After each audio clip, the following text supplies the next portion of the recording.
Hello and welcome to Giant Mess, a sloppy sports and entertainment talk show about the New York Giants, the New York Mets, movies, TV, comedy, and a whole lot more. It's hosted by a giant mess. That's me, the Real Cinch Neal Lynch. I'm a plump and furry Irish-Italian-American who graduated from a Catholic high school, but sad to say, isn't Catholic. And then I went to a college known for producing doctors and lacrosse players. And somehow, some way, I didn't become either one of those. Instead, I am a warrior. I am a warrior. Great song. On this week's episode, I'll talk about my trip for my friend's surprise 40th birthday party in the Boondocks out there in farm country. And then I'll recap the Giants' Week 7 loss to the Eagles on Thursday Night Football. Take a look at the young draftees and free agents on the Giants roster. Who's progressing, who's leveled off, who's regressing. We'll take a look at some Giants who need more snaps this season. I'll break down some more trade rumors and proposals. I'll preview the Week 8 game versus the Buccaneers. Tom Brady's coming to town. Don't talk Mets. All the Mets who have become free agents. There's 14, I think, that have become free agents as of today, Wednesday, October 28th, 2020, year of our Lord. Who should the team re-sign of those 14 free agents? There's also an update on JT Realmuto. You're not going to like it. And there's also an update on George Springer. You might actually like it. Should the Mets trade Brandon Nimmo? We'll break that down. There's some other trade proposals out there circulating, so we'll review the proposals there, and then we'll briefly relive the 2000 World Series, in which the Mets lost the Yankees 4-1, a gentleman's sweep, as they call it. Whew. It's a lot to cover, and I'm trying to get to bed by midnight. Don't think it's going to happen. So let's talk about life. Let's dive right into it. This weekend trip we took. Little fall weekend getaway for my friend's 40th birthday party. It's supposed to be a surprise. I don't think it was much of a surprise by the time we got down to it. Multiple people involved. It's bound to happen. People like to talk. People are excited. And I think people just could not stop yapping about it and couldn't stop. And I was one of them. I'm not like putting anyone else down. I was probably the earliest to spoil it, partially. I didn't fully spoil it. I partially spoiled it. So by the time it actually came around, I was just like, hey, this is the definition of a 40th birthday party surprise. Surprise, man. We're old and we don't know how to keep secrets. So we went to this Airbnb, a barn house, some kind of house on a farm, near a farm that was near a barn. And I guess you would call that a barn house. Maybe you could call it a cabin. I'm not really, at one point I wanted to be an architect, and then it all went to shit.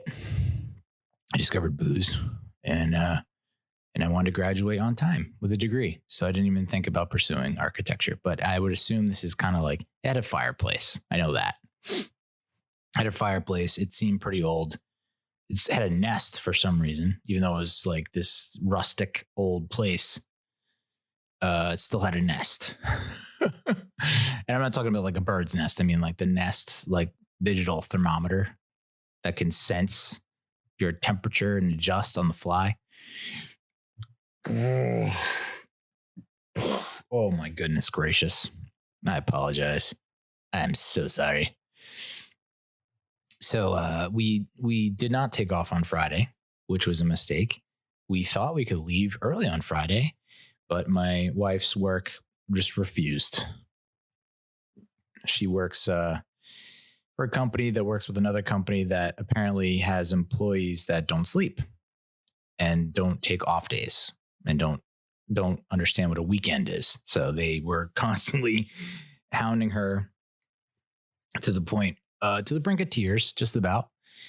And so we kind of got a late start dropping off Bree at my mom-in-law's, and that's an hour and 20-minute drive.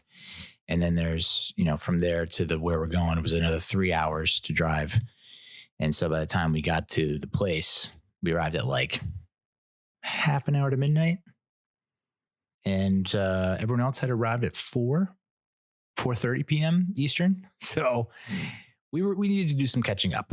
Everyone was nice and toasty, both literally in terms of body temperature, but also in terms of intoxication levels. So we had to play some serious catch up to get on their level, which I have no problems doing. My wife, maybe not. I think she was like, you know what, I'm gonna take it easy, and I was like, I'm gonna go for it.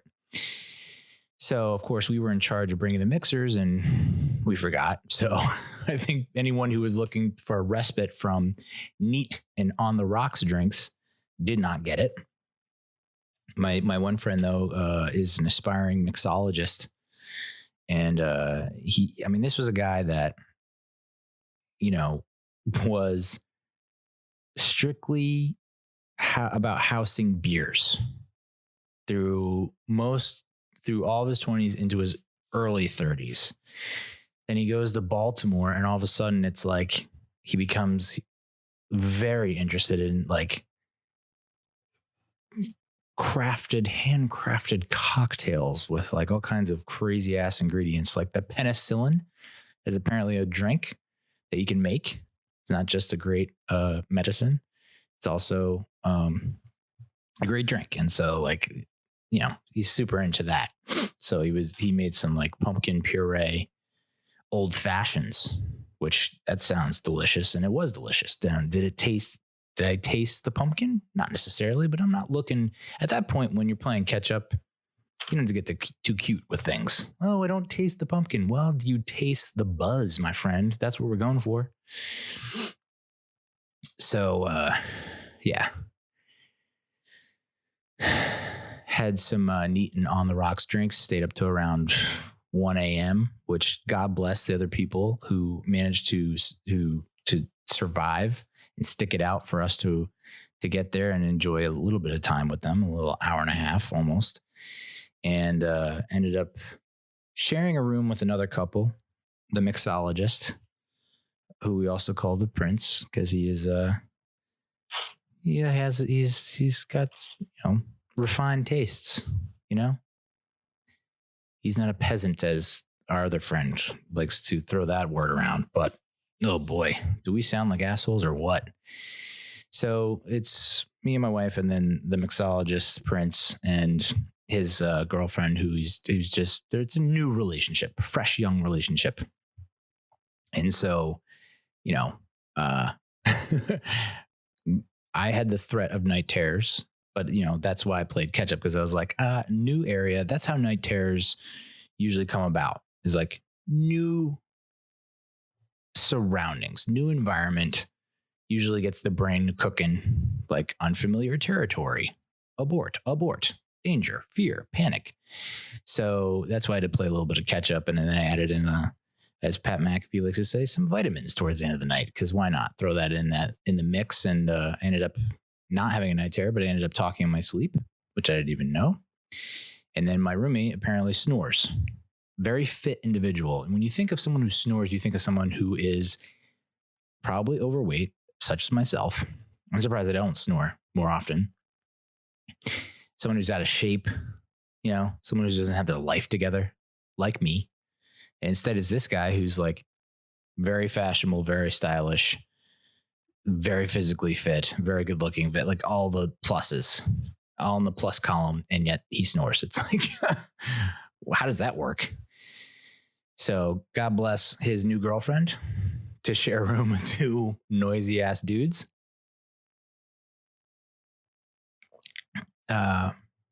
We woke up a little bit later than everyone else. I'm baffled by people that can just wake up early, especially after a full night of drinking, and get ready to get moving, to get rocking, to get cracking.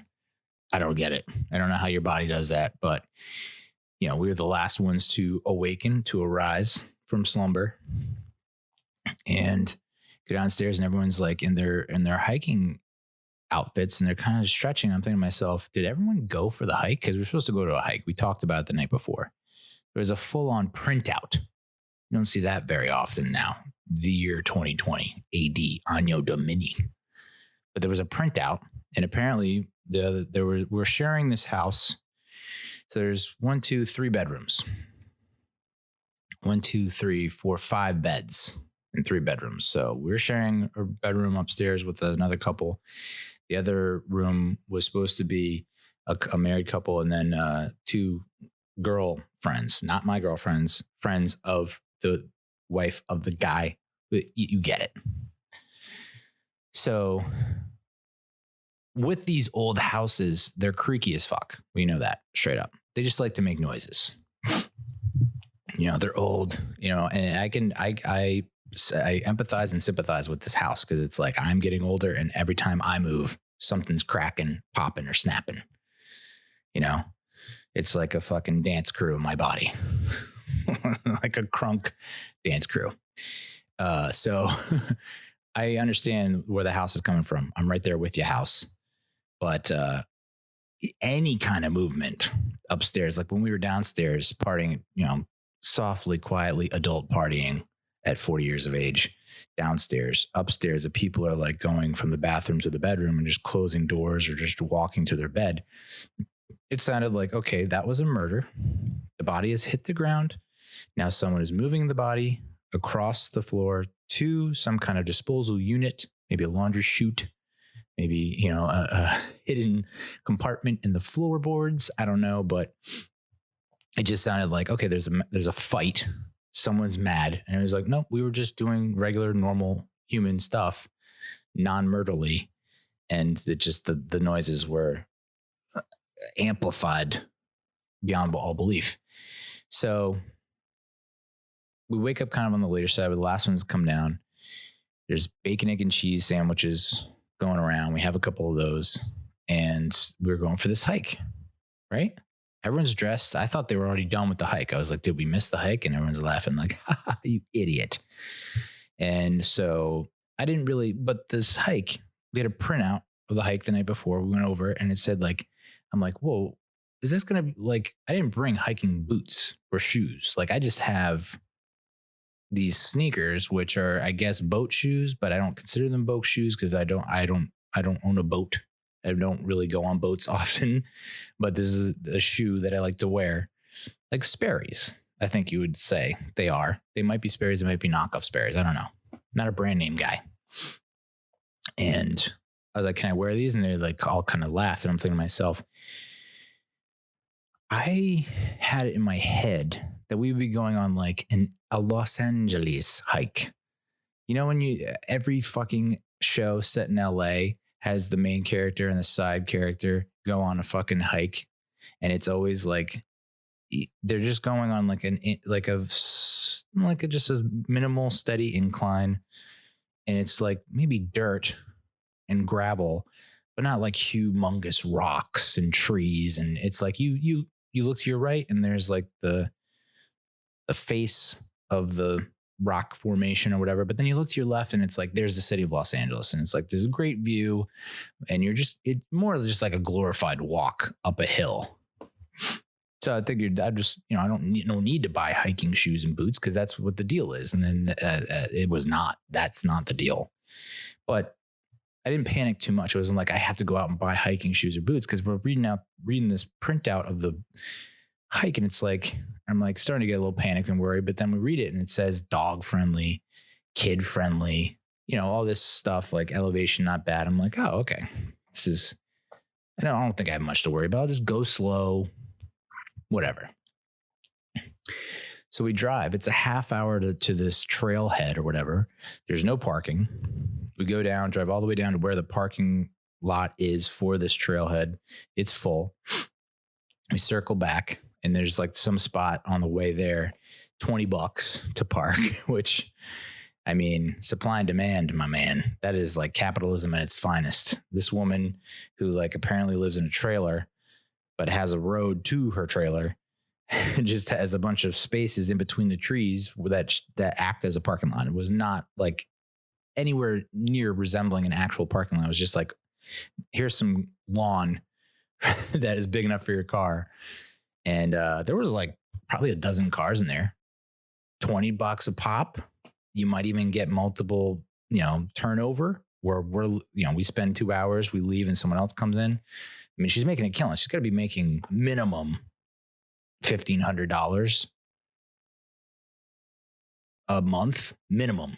You could probably live off that. I mean, considering, I don't think the mortgage on the trailer is that much. So, yeah. And you look at her setup and it was like trailer and then like a chair, a table, and on the table was just like a 30 pack of caffeine-free Diet Pepsi. Like, what are we fucking doing here, folks? What is going on? Living that high life. But hey, she's got to figure it out. She probably doesn't have to work a day in her life. So we drive 30 minutes. We find this parking and we're like, when we couldn't go into the first parking lot, we turn around and we pull up to the other car of people because there's 4 in our car and then there's 5 in the other car. Roll down the windows and they're like, we're going back. And we're like, oh, okay, that's cool. We thought they meant going back to the parking lot that we saw. But when we pull in, they don't pull in. They just pull off and go away. And we're like, oh, okay. So we end up calling them like, hey, what's the deal? And they're like, the dog that we were going to bring has barfed, because there were dogs at this shindig in this house. There were 3 dogs.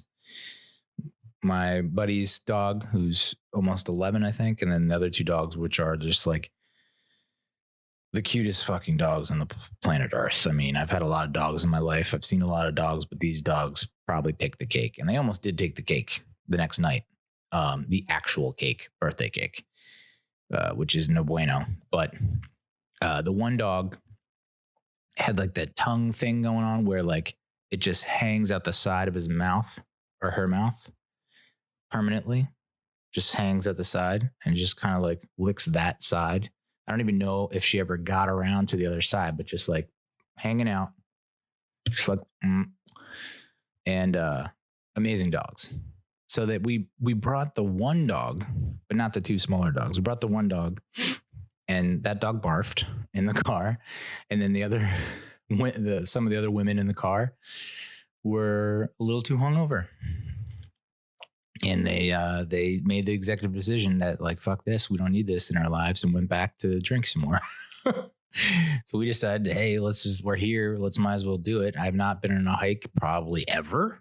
That might've been my first hike ever, possibly. So I was like, all right, let's just see what it's all about. I'm a little worried about the footwear, but we'll figure it out. Of course, everyone else has like the appropriate gear.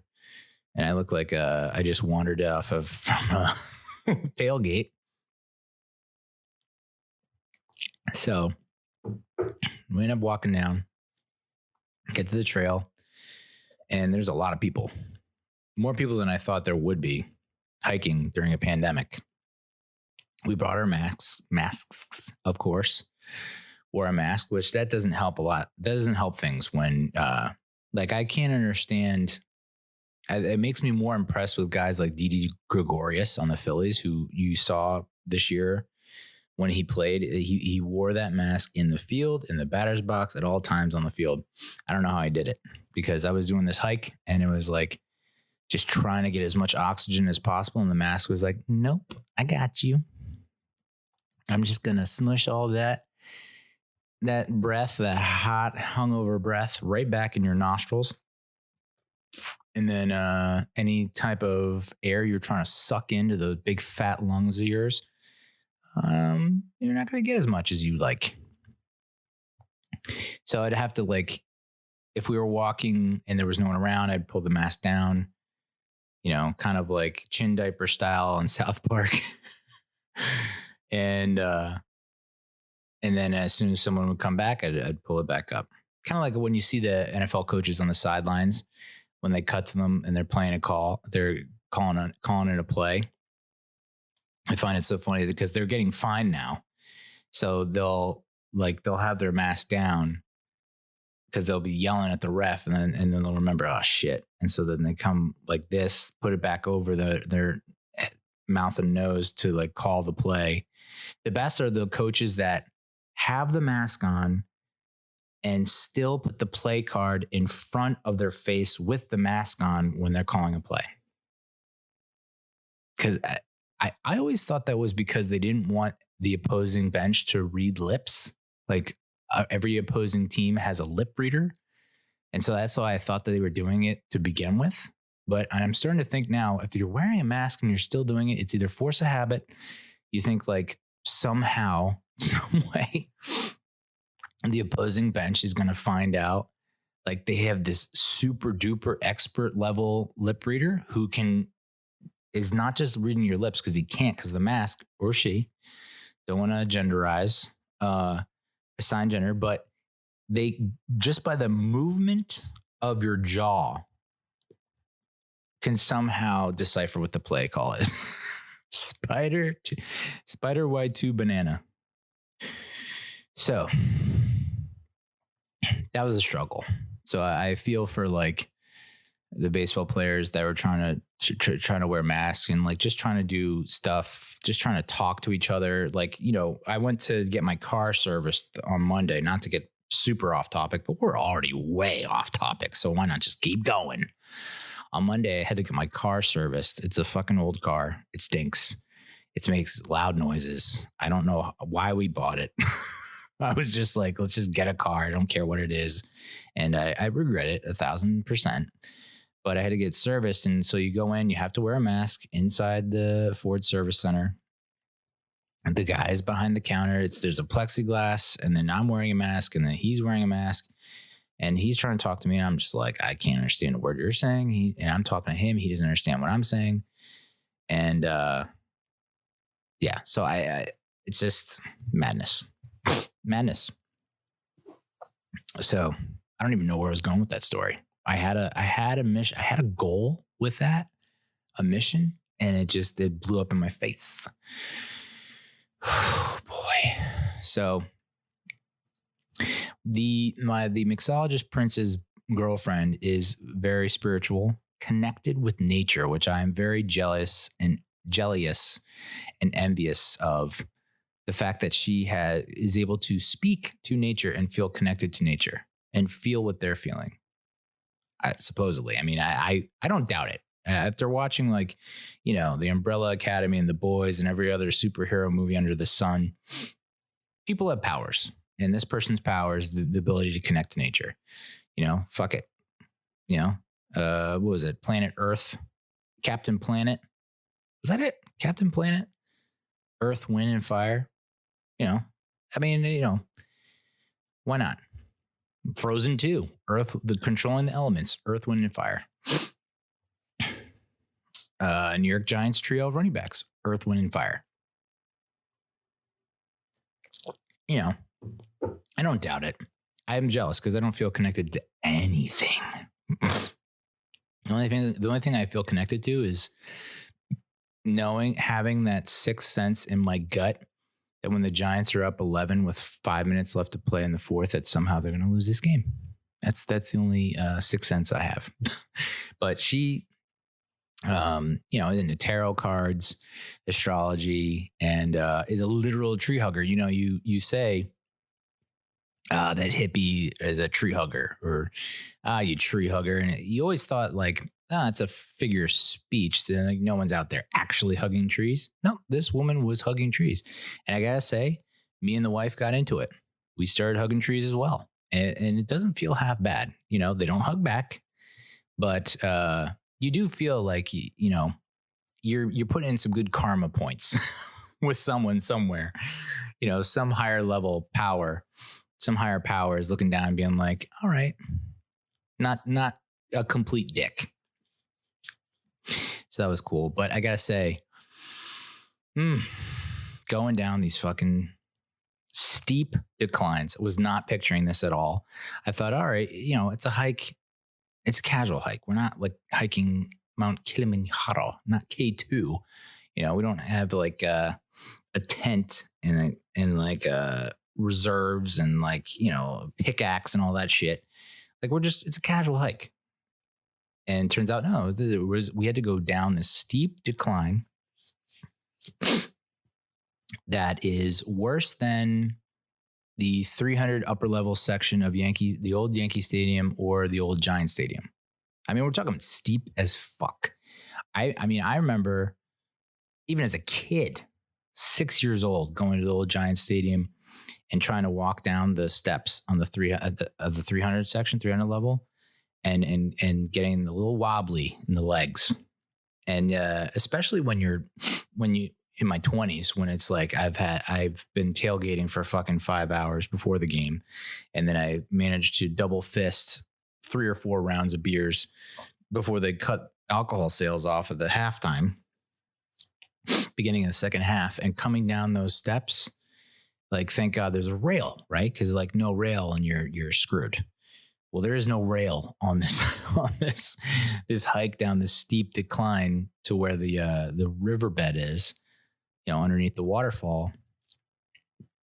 And I did not go chasing waterfalls. I did stick to the rivers and lakes that I'm used to. That was for sure. But this steep decline almost got to me. And the worst part is, it's like I think I'm making decent speed. I don't think I'm being that much of a snail. And we get to first of all, there's like the gradual decline. And I'm like, all right, this isn't too bad. And then you get to the actual steep decline and you look down and you're like, oh my God. Holy shit, I'm going to fall to my death right here. And it didn't help that back at the house, when we were talking about the hike and going, the people that went to pick up the breakfast sandwiches talked, got in a conversation with the woman behind the counter, and she asked where we're going. And, they said where we're going. And she goes, oh yeah, the hiker got lost in the woods about a couple weeks ago, was missing for 3 days, and they found her dead. It's like, okay, got that going through the old brain. No problem. So, we've talked about the level of anxiety that's running rampant through my brain, naked without a care in the world, like my 2-year-old toddler daughter. So, gradual decline, and then I get to the rim of the steep decline. I'm like, I don't fucking know if I'm going to be able to do this. And no one had any hesitation. It was like the rest of the party. There was 4 of us. The other 3, my wife and the other couple, just went down. No qualms, no like hesitation, no like, oh man, this looks steep. It's just like, they just went for it. So I go for it. And before I go for it, there's this antsy guy behind me who, under his breath, not even like that loud, was like, can I pass you? And I just ignored him, and I was like, fuck it, I'm going to go for it. So I start heading down, and then eventually he like passes me on the left, because I'm going slow, because the first couple steps I'm like, I got this. And with each step I get a little more uneasy and a little more uneasy. And I'm not even this is the crazy part, is that I'm looking directly down at like where my foot is hitting, so to the point where I can't see anything around me. I can't see how far of a drop it is. I can't see any of that. And I'm just looking straight down and concentrating on the next step. And somehow, even while doing that, without even looking up or around, just my body, it's probably on my head. It probably is. It's probably on my brain, but just my body feeling like it's giving out, and I'm going to somehow misstep and fall and tumble to my demise.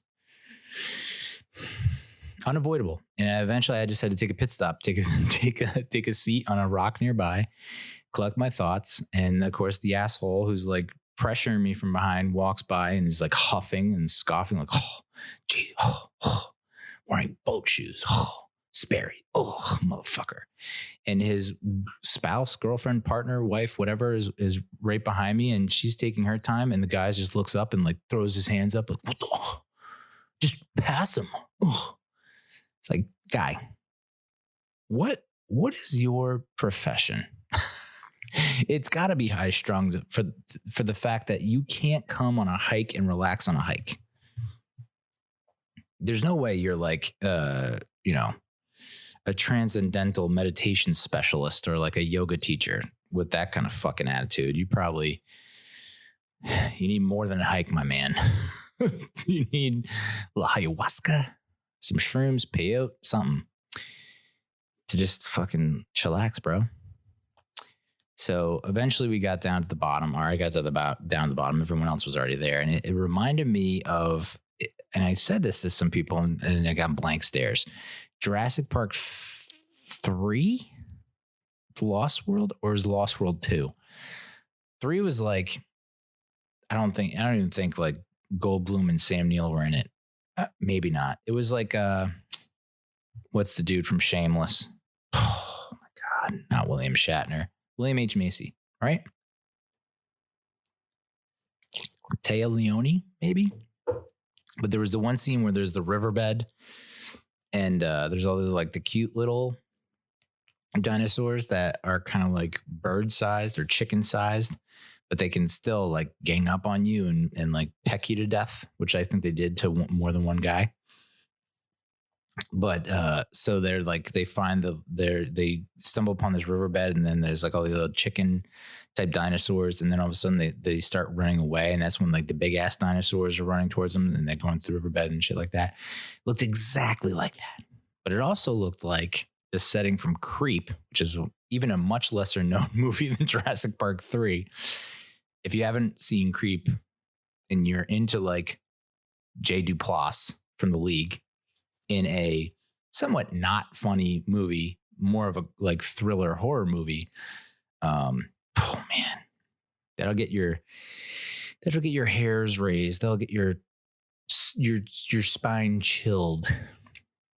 Highly recommend if you're into that kind of stuff. But it reminded me of, there were a couple scenes where like they went hiking, and it just was like I was having flashbacks, and I was looking around for anyone in a wolf mask.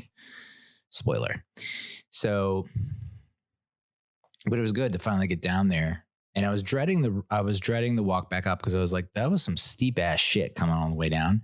So I can only imagine like going back up, what kind of a, like, am I gonna be able to go back up? You know? And we got some cool pics. Mixologist Prince's girlfriend did a little meditation real quick, which, I mean, is there any better place in the world to meditate than with like a nice riverbed babbling brook underneath you? And, you know, and it was crowded. It wasn't like totally alone, but you know, the fact that she could connect with nature like that, pretty cool.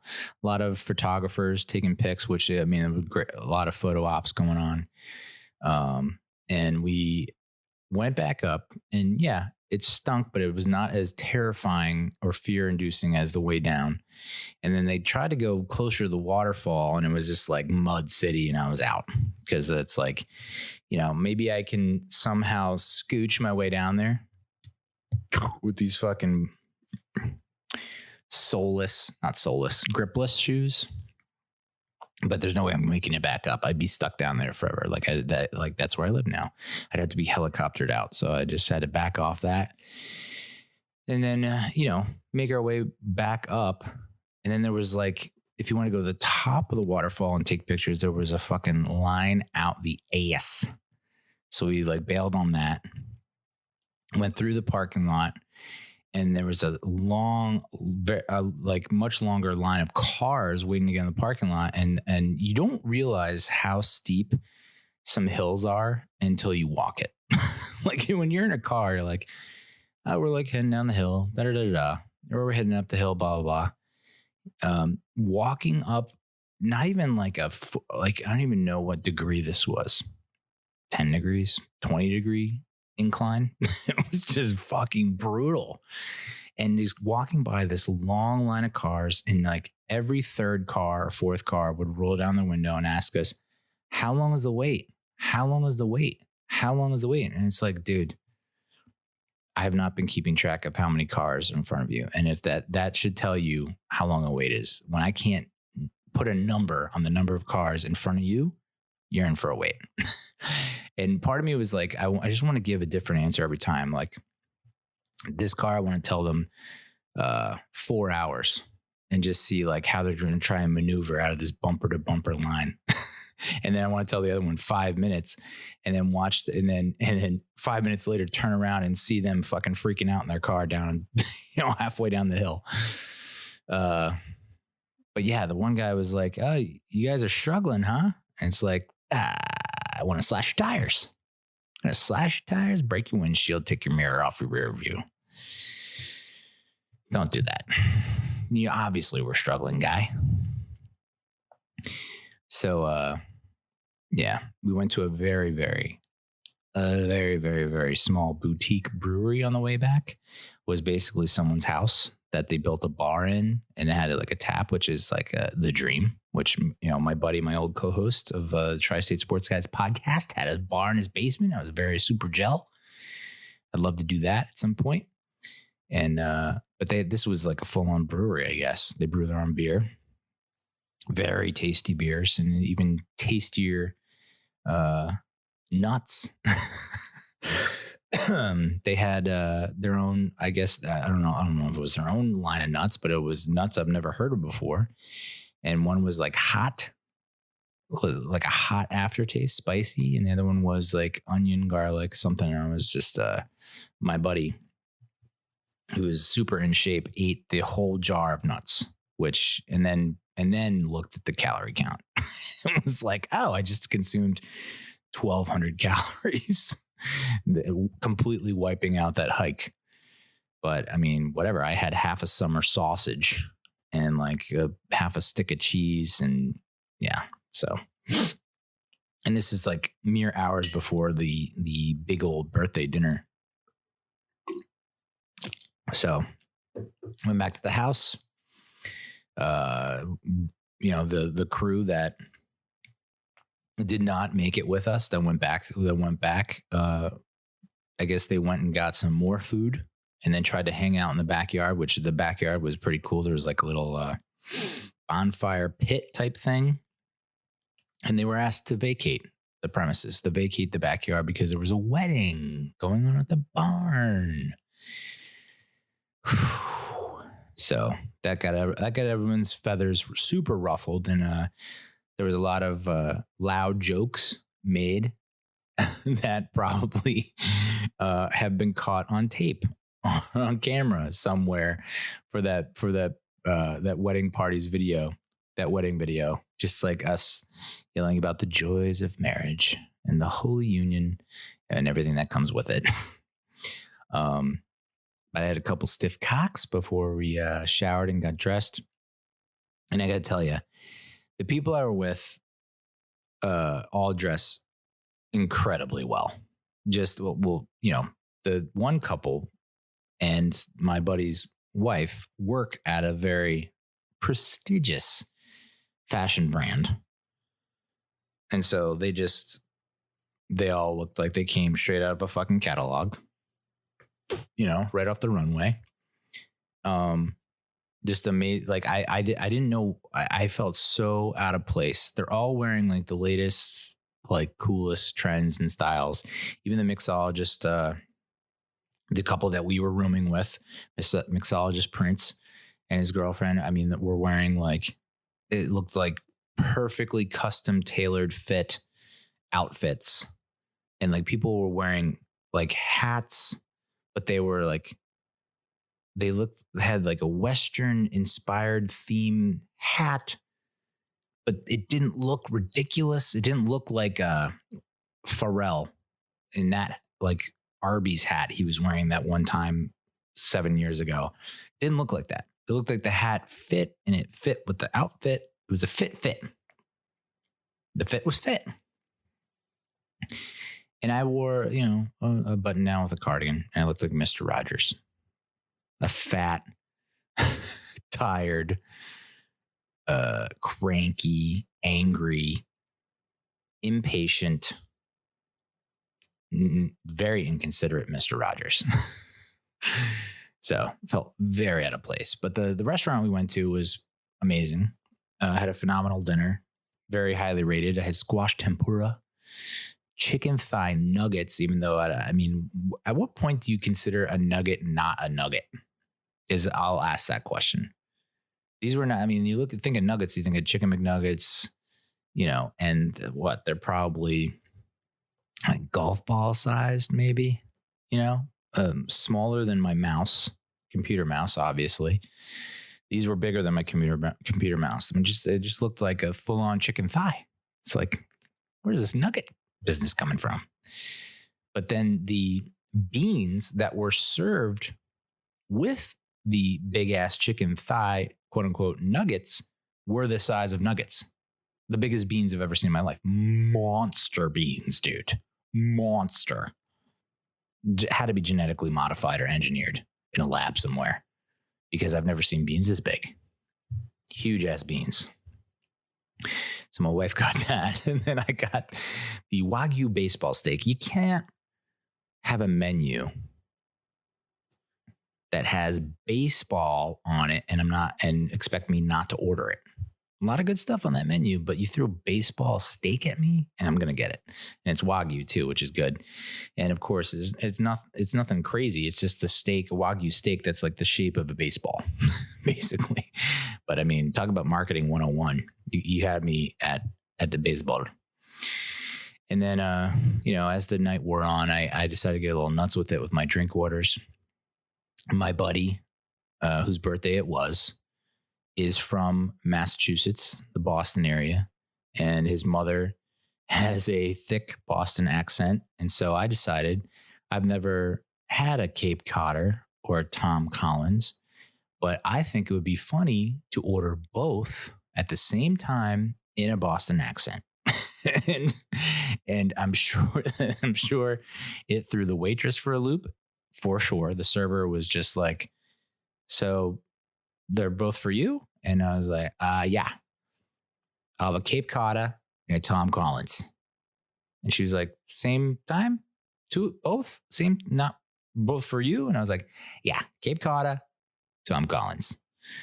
So I've never had either of those drinks. Nope. I mean, I remember Tom Collins from Meet the Parents was basically like Jack loved Tom Collins drink. Like, we got a whole lot of mums. So I ordered that in a Boston accent and like an idiot because I thought it'd be funny. And it was funny to me, probably no one else.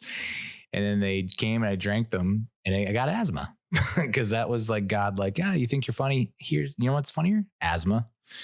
So I had like a little asthmatic attack and had to like chug water for the next like half an hour to an hour. But eventually every so often I would do a cheers and a toast to our birthday boy in the Boston accent. And it was a hit at the table. People appreciate it. But Jesus Christ, man, everyone just dressed the nines, looking sexy as hell in like the latest fashion. And I'm sitting there in a cardigan that I thought was pretty sweet. And it was just like, ooh, I am a sore ass thumb right here. Got back to the house, had some birthday cake. Very nice. The dog ate our leftovers, which sucks because I was really looking forward to that. We sat around shooting the shit. We were one of the last ones standing at 2 a.m. Neither me nor my wife remember going to bed. So that's a good sign that we had a great time. And then we woke up at around 11 a.m., which doesn't happen often with the daughter. So had some breakfast sandwiches, some pancakes. It was a struggle to get through that bacon, egg, and cheese on the second morning because, it was a struggle.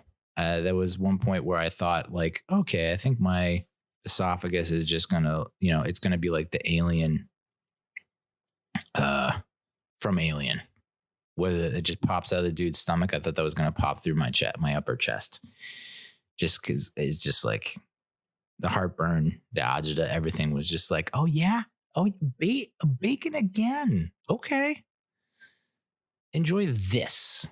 So got a little volcanic eruption, the old Asaf. And then we ended up going out for a sit down lunch because that's exactly what we needed. Some more food to wash down the heartburn. And I had a chicken panini and something called a pea fizz, which I think the waitress or server did not pronounce it right. I think it's just fizz, but it has a P in front of it. But she called it a pea fizz. And I thought to myself, that's pretty funny.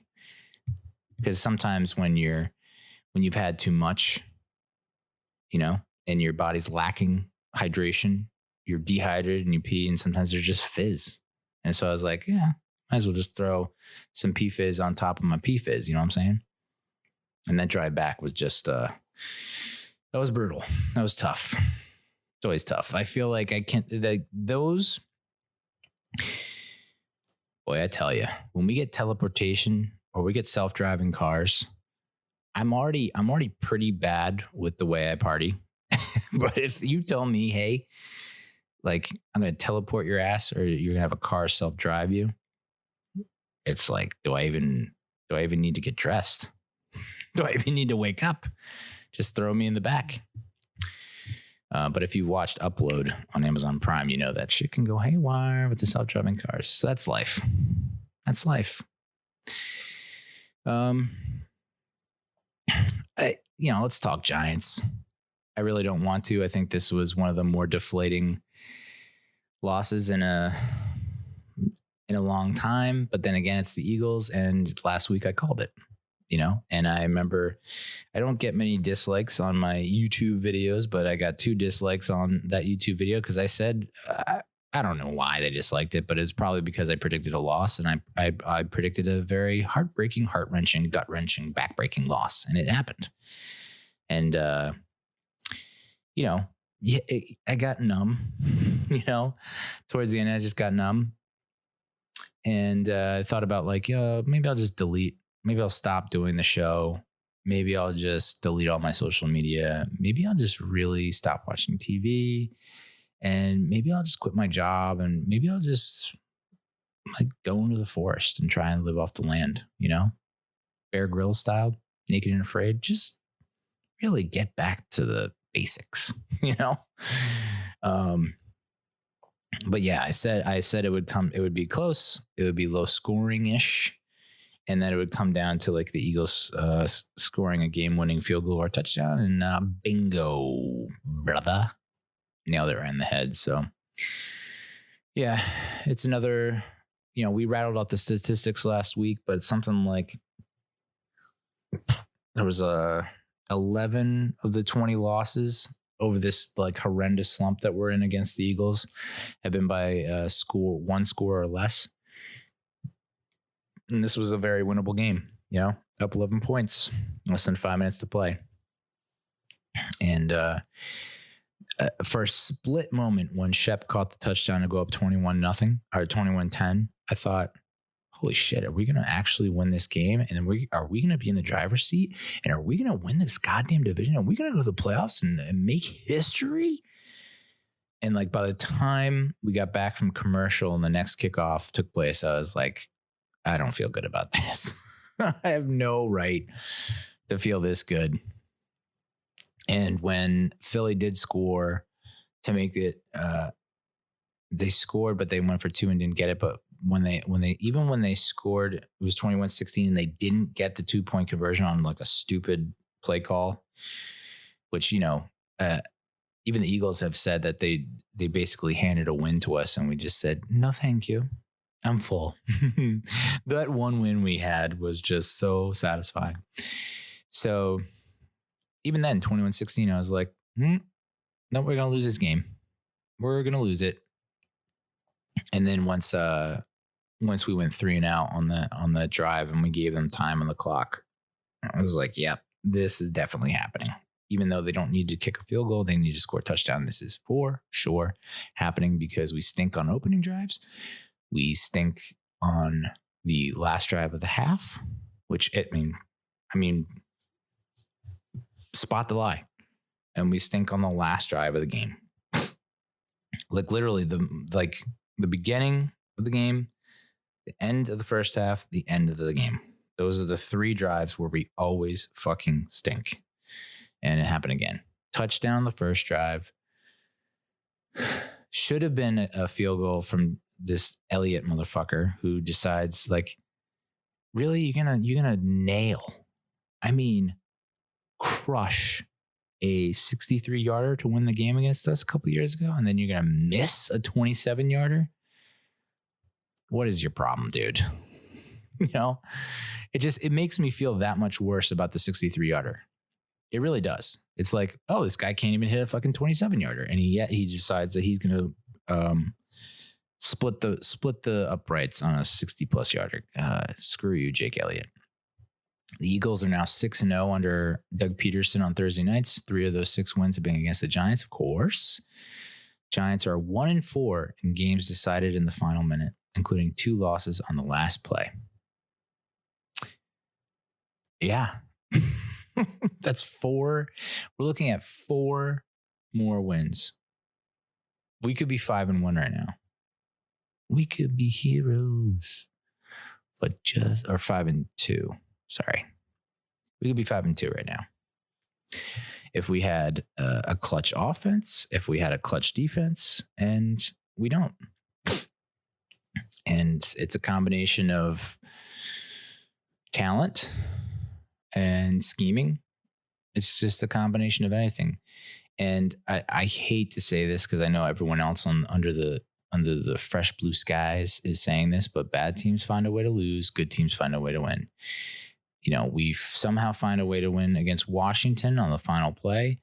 We were unable to find a win against the Rams on the final play, unable to find a win against the Bears on the final play, unable to stop the Cowboys on the final drive. Yeah. Yuck, dude. And it's got my mind in a pretzel because it's like, so if we're 5-2, are people going to be like, oh, look at the upstart Giants and da-da-da, and I don't know. We can do a drive summary, but I don't know if it's ever going to really help things. Another fucking double-digit opening drive that the defense cannot get off the field. They had a 4th-and-1 conversion. They converted on 1st and 15. We had a 10-yard penalty that helped their efforts.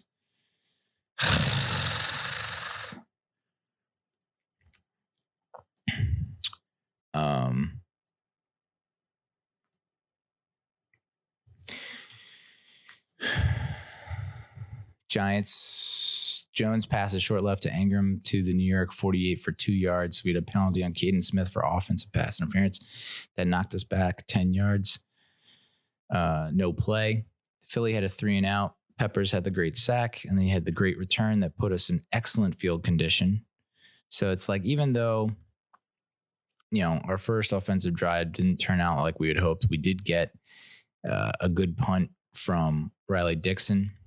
Of course, it didn't help that he failed to realize that, I don't know if it was this punt or another punt, but Corey Ballantyne, who was the gunner on the left side, top side, just no one on him at all, you know, and Riley Dixon, like, not noticing it, and Corey Ballantyne not just looking in front of you and seeing no one and not calling for Riley Dixon to throw him the ball, which it would have been, if not a touchdown, a huge gain that would have put us in scoring position. It's just little things, you know, little things here and there. But after the Peppers return, we're in Philly territory, at least in field goal range. And Jones throws a touchdown pass to Golden Tate. Beautiful, beautiful pass, beautiful catch by Tate. You know, it was amazing coverage by the Eagles, and somehow tight window. Jones, an absolute dime, and Tate with a great catch. Tate didn't really do much after that, but thanks for coming. Got some points on the board. And then Philly goes on a 13-play, 83-yard drive that featured a 12-yard pass from Wentz to Corey Clement. On a 1st and 20 at the 50, they got 12 yards. And then there was a 2nd and 26 at the Giants 46. And they got a 16-yard pass from Wentz to Richard Rodgers for 16 yards. You know, it's just. So that's the end of the first quarter. The second quarter begins with Wentz throwing to Greg Ward to the Giants 16 for 14 yards on 3rd and 10. That's another situation where we could have got off the field. No dice. And then fortunately for us, Wentz throws like just a baffling pass into the end zone when we had pretty decent coverage, and it's intercepted by was that the play?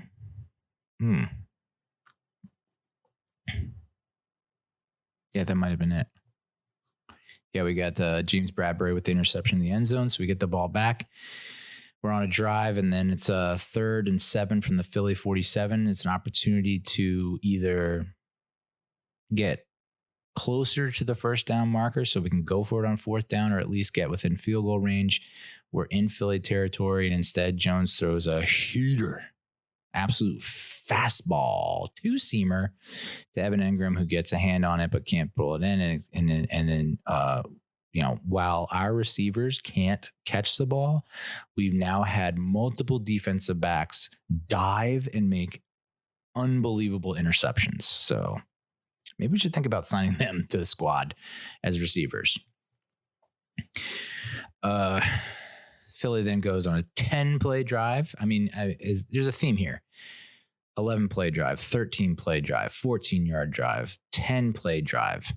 And this is the one that ends with the Wentz throwing interception to Bradbury in the end zone. 1st and 10 at the Giants 20.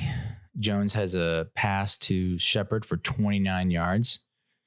And then the drive stalls. Drive stalls and we have to punt. 3 and out from Philly. Another pretty good punt from Philly. And this is where, towards the end of the half, there's under a minute to play. It's trying to look at what down and distance it was. I don't fucking know, dude. All I know is it's a handoff to Dion Lewis on the right guard at the New York Giants 38. He runs for 33 yards and fumbles. So we gift wrap points to the Eagles, and they drive to within just outside the 10, and Elliott misses the 29-yard field goal wide left. So we're up 10-7 at the half. Excuse me, we're down 10-7 at the half. We're up 10-7 or down 10-7? I don't know. It was so fucking long ago, dude. It was almost a week ago. Don't blame me. Don't blame me, dude.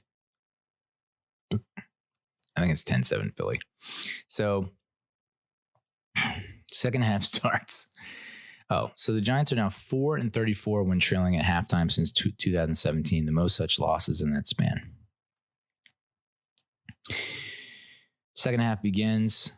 There were 4 consecutive 3-and-outs. And then we had the Daniel Jones run, the 80-yard run. Shotgun formation. He fakes the handoff, goes off the right end, and it's nothing but daylight, nothing but green, nothing but end zone, just beckoning for Daniel Jones to enter it. And I remember watching him, and I was like, whoa, he's moving pretty fast. Maybe he's moving a little too fast. Like maybe he's running too fast. Like he can't handle how fast he's running. And sure enough, his body could not handle how fast he was running because he trips towards the 20 or 15-yard line and ends up falling and getting tackled at the Philadelphia 8. The 80-yard run in the third quarter was the longest by a Giants player since Ahmed Bradshaw in Week 16 of 2007, which went for 88 yards. I believe that was the Buffalo game in the snow. Daniel Jones reached a speed of 21.23 miles per hour on that run in the third quarter. It was the fastest speed reached by a quarterback as a ball carrier since 2018 when I believe it was Lamar Jackson.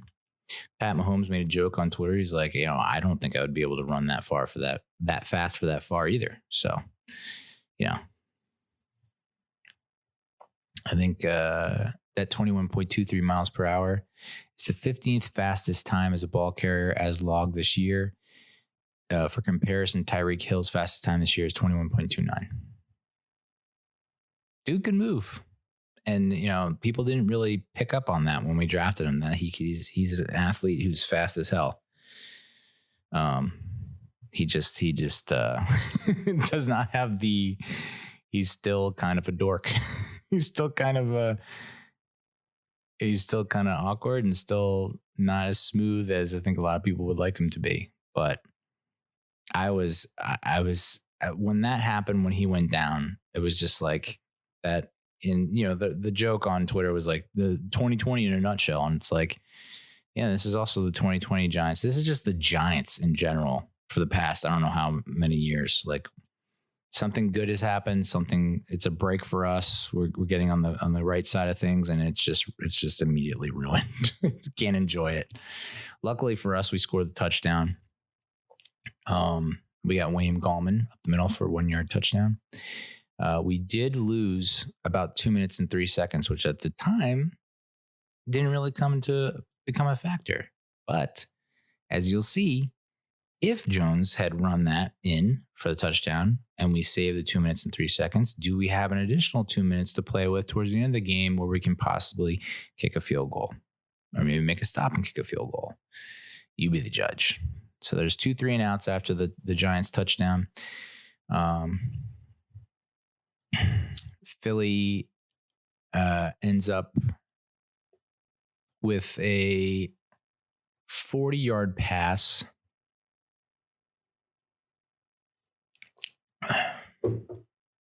to Fulgham, pushed out of bounds at the New York Giants 9 for 40 yards, but they get a turnover and down, so it's a huge stop from the Giants D.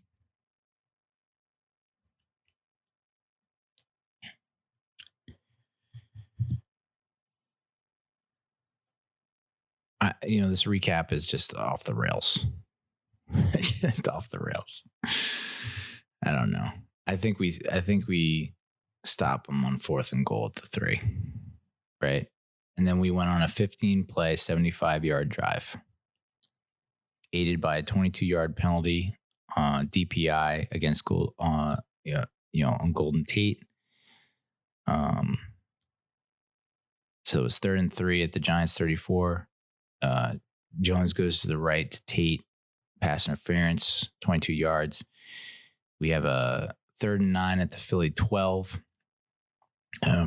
Just a beautiful route concept from Garrett, beautifully executed by Sterling Shepard, where the Eagles corners switch off, thinking that they're going to cross. It's just a simple crossing pattern, but then Shepard works his way back into the middle when the safety or the corner thought he was doing a out.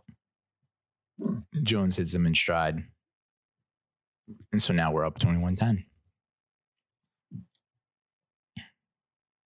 It was 3rd and goal. The 3rd and 9 at Philly 12 was was the whip route, which Shepard runs well, which also runs that well. Shepard catches it and then immediately goes upfield, which I love to see, but he was definitely short of the first down line. And Peterson took too long to throw the challenge flag, so that worked out in our favor. We get the first down, 1st and goal, and then 3rd and goal to 2. Shep runs the beautiful route for the touchdown. So it's 21-10. 6 minutes, less than 6 minutes left to play. This should be a win. We've been in the second half, we've been pretty much shutting down Philly's offense. They haven't done a whole lot. They didn't, in the first half, they had the ball for fucking 20 minutes, 20 plus minutes. And we just could not get off the field. Second half, we had a bunch of 3-and-outs. And it looked like we were finally got Wentz under wraps. And then this happens. 59-yard pass to Hightower. Ryan Lewis, what are you doing? You're up 11 and you let a guy get behind you. Come on. 1st and goal at the Giants 3. Pass to Greg Ward for a touchdown, 3 yards. Penalty on Harper. Unnecessary roughness. So they get the ball at the 1 for the 2-point conversion. And somehow they call a fade to a tight end I've never heard of. So that fails. So it's 21-16. Even then, 21-16 with a little over 2 to play. I was like, nope, this is not looking good. I have a feeling that this is going to end poorly, and it did. And we're at the 47. We get to our own 47. 3rd and 7. A little over 2 minutes left in the game. And Jones throws pretty much a perfect pass on a vertical route, fade type route to Evan Engram, 1-on-1, man-on-man, with the safeties nowhere to be found on the other side of the field. If Engram catches it, It's in stride, and it's probably a touchdown. If not, it's deep into Philly territory, and the game's over. It's a great play call from Garrett. Great read by Jones. And Ingram drops it. And as soon as he dropped it, I said, we're losing this game. For sure. Like when it was 21-16 and, we got the ball, I was like, all right, I guess we're going to try and run the ball 3 times and try and run up as much time as possible to force them to use their timeouts. And then it's like, they're going to get the ball back with plenty of time. We've seen teams like go down and score, touchdowns in like less than a minute. So, Ingram drops it wide open. In stride dropped it. And I just knew at that point, like, this game's over. That's just like, so Dixon punts 41 yards to the Philly 12. Jackson tries to run with it, and he ends up going down. And then I think Ballantyne gets penalized for lowering his head to initiate contact. So another beautiful, like, outstanding game from Corey Ballantyne. He fucking doesn't realize that no one's in front of him as the gunner, which would have been a big score or big gain. And then he has this 15-yard penalty. But there's also a hit. I think might have been Marjorie Harper. So Harper didn't have a great game either. He had penalty after penalty. And he hits Jackson, and I think Jackson's probably out for like 6 weeks or something like that. High ankle sprain, something like that. So Philly then, instead of having the ball at the 14, they now have the ball at like the 30. They eventually get to the 40, and Wentz throws another deep shot, 30 yards to Richard Rodgers. We get defensive holding on Logan Ryan, 3rd and goal at the 5, so that extends the drive. We then get a face mask in our favor. And then Eagles get the 1st and goal at the Giants 3. And so there was 1st and goal at the 3. There's the big face mask penalty on Kelsey. 15 yards. So now the Phillies backed up. It's 1st and goal at the Giants 18. And you figure, all right, maybe we do have a chance. There's 46 seconds left, but we have some more. We're not, it's not looking too bad. And then Wentz throws to Boston Scott for 18 yards and then go ahead touchdown. 2-point conversion fails. But I think there's like less than a minute to play. Yeah, it's probably like 40-ish seconds to play. Boston Scott, dude. Does this dude do anything against any other team except us? Does he? Curious. Does he? Fucking A, man. That's when last week when they said Miles Sanders is out, I was like, I don't care, because we had to face Boston Scott. We do worse against Boston Scott than we do Miles Sanders for whatever reason. We just can't handle backups. That's it. Zach Ertz is out. Dallas Goedert's out. Richard Rodgers torches us.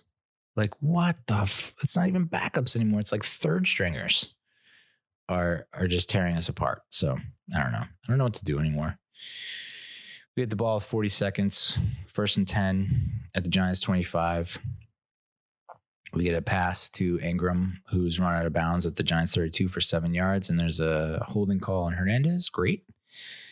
And then we have the 2nd and 12 at the Giants 23. And Jones gets sacked from behind and fumbles. Covered by Brendan Curry. Game over. So this is the drive summary. Yeah. I mean, it's just like recurring problems. Not making plays when we need to.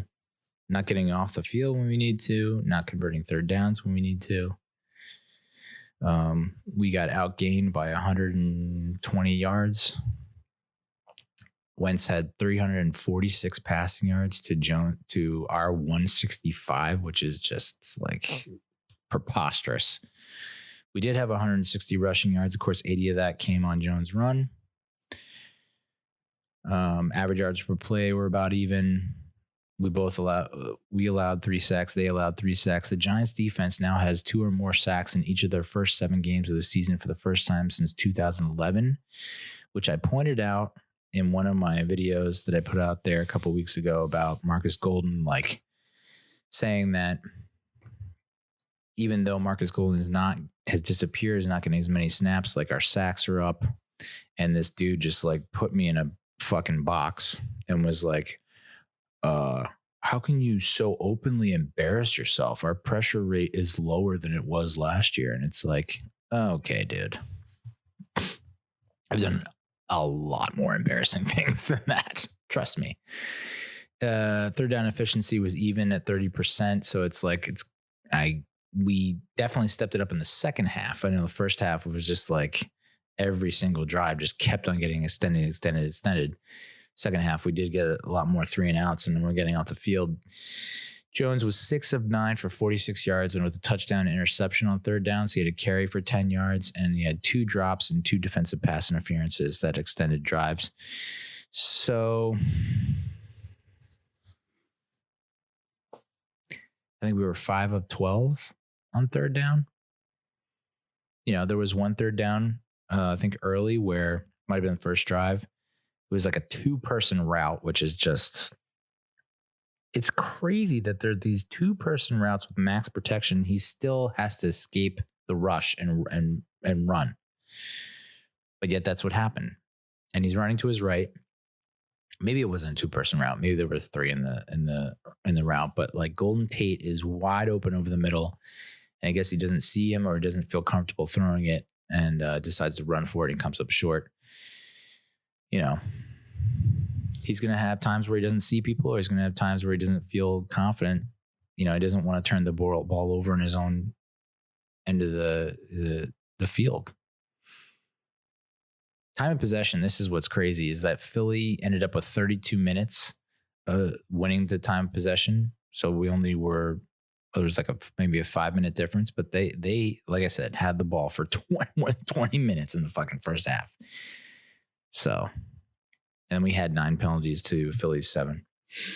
So the penalties coming back to bite us. Jones 20 of 30 for 187 and two touchdowns and interception. Interception, you know, hot tamales, dude. I don't know that you can really throw it that hard, that fast when it's 5 yards down the field, especially to Evan Engram. Jones also led the team in rushing, 4 carries, 92 yards.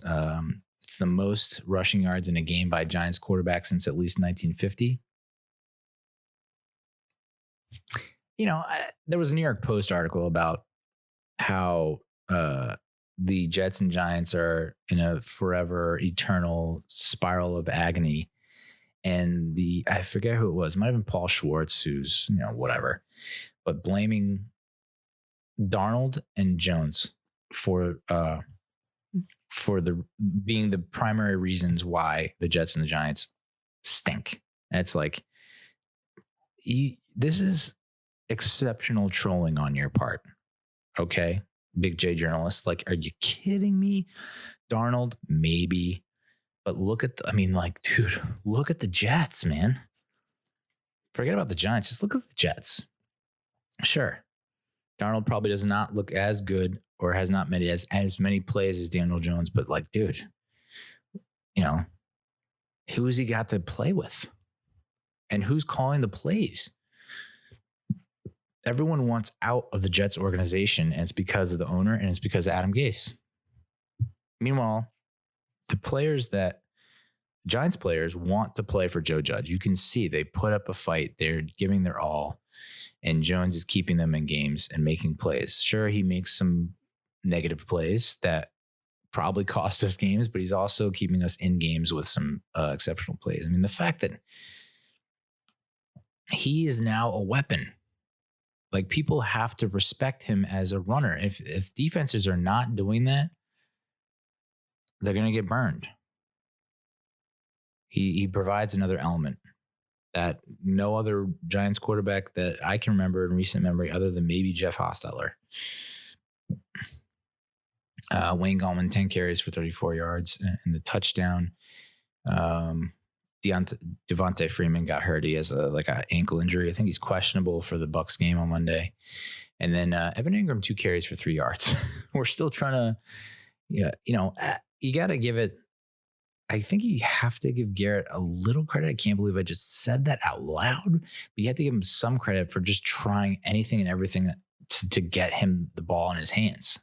Ingram's just got to do better.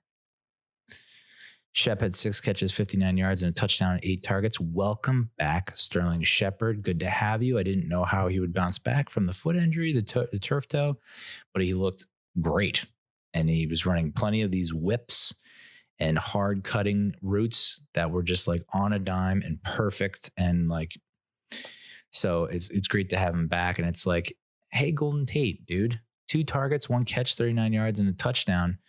You need to be in Shep's area. You need to be getting 6 catches for 59 yards and a touchdown. You can't have 1 catch, dude. Yes, it's a touchdown. Thanks. Slayton's, I wasn't expecting much from Slayton just because I knew he was banged up. 4 targets, 2 catches, 23 yards. I think the flag on Slayton is now becoming, he does make big plays and he scored a lot of touchdowns for us. And I think he's going to be a fantastic number 2 wideout for us. 2B to Shepard, because I don't think Shepard's a 1. So, but his catch percentage is not great. And I don't know if that's on Jones trying to force the ball to him. I don't know if that's Slayton just not being able to run certain routes, but that's kind of it's a bit concerning. And then Wayne Gallman, 5 targets, 5 catches, 20 yards. Devontae Freeman, 1 target, no catches. I'd like to say this. What happened so there was a moment in the Bears game where Saquon split out. And I think he might have had this happened in the Steelers game where it's we started to use Saquon in some non-traditional running back and passing game type things. So not your screens or your typical, pass plays that you see designed for running backs, splitting them out. So how is that not happening anymore?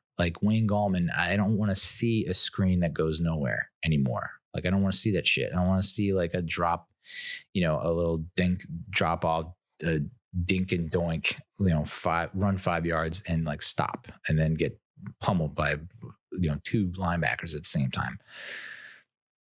I've mentioned this goddamn route so many times and it's just disappeared. It just never happens anymore. There was a route. It was the Giants 49ers game where Eli led them back for the game-winning touchdown. On that drive, they had Saquon Barkley do an angle route. I think it's called Texas Concept or something, where he went out to the left, angled to the left like he was going to go to the flat, and then cut upfield on a diagonal slant to the wide open area. Eli hit him on stride, and he went for 20, 30, 40 yards. I forget how much. Where has that play gone? Why is that not in the arsenal? If the Philly linebackers are as bad as everyone made them out to be, which they actually played fairly well. I mean, I thought they were going to be garbage, and they actually were exceptional. But where's that route? Why are we not running that? Why are we not getting a little more creative with the running backs in the passing game, other than these fucking screens that don't work? I don't know. Martinez led the team in tackles yet again. 7 solos, 2 assists.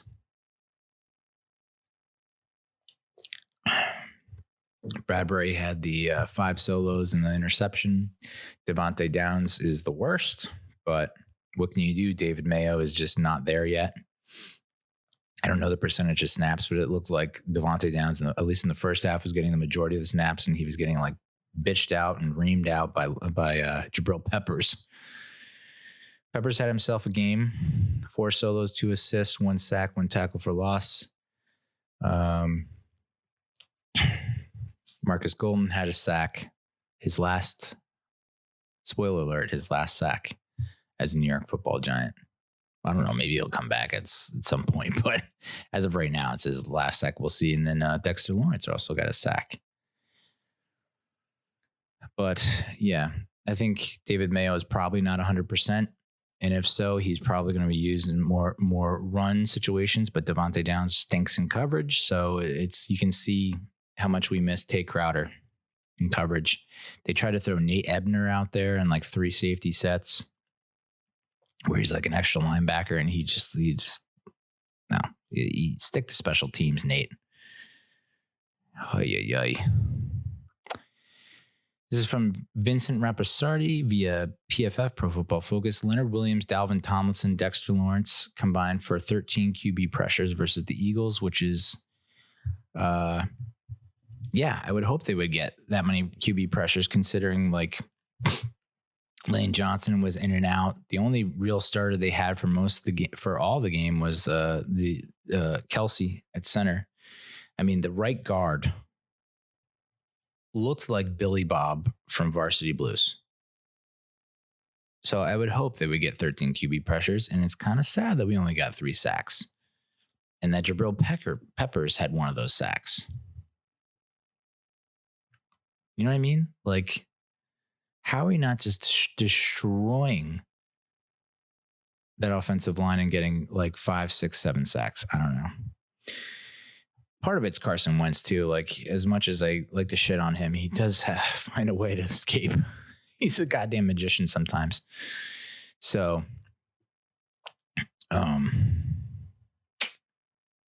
Riley Dixon, 6 punts, 44.2 yard average, 3 inside the 20, which is great. But he had that one kind of brain fart where he just couldn't spot Valentine wide open.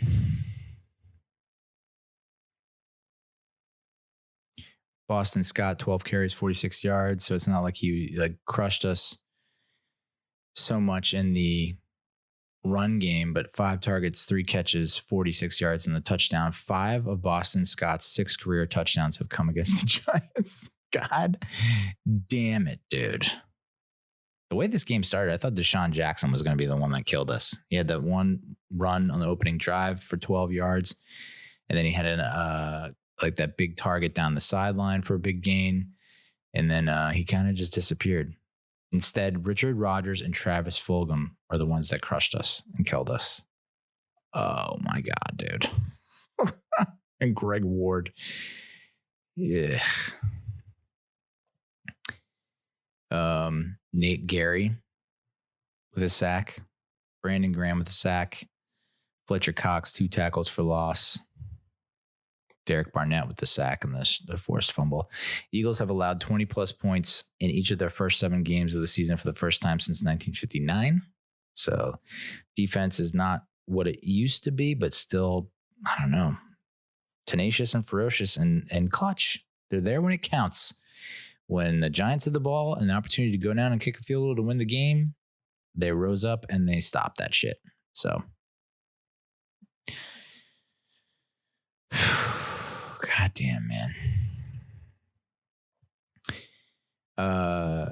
Vincent Rapasardi also tweeted that Evan Ingram has a passer rating of 34.6 when targeted this season. He ranks 218th among 223 pass catchers.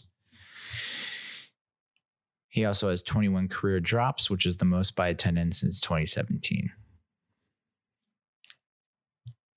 I guess if you're trying to sell Evan Ingram to another team, you just say, yeah, my man needs a change of scenery.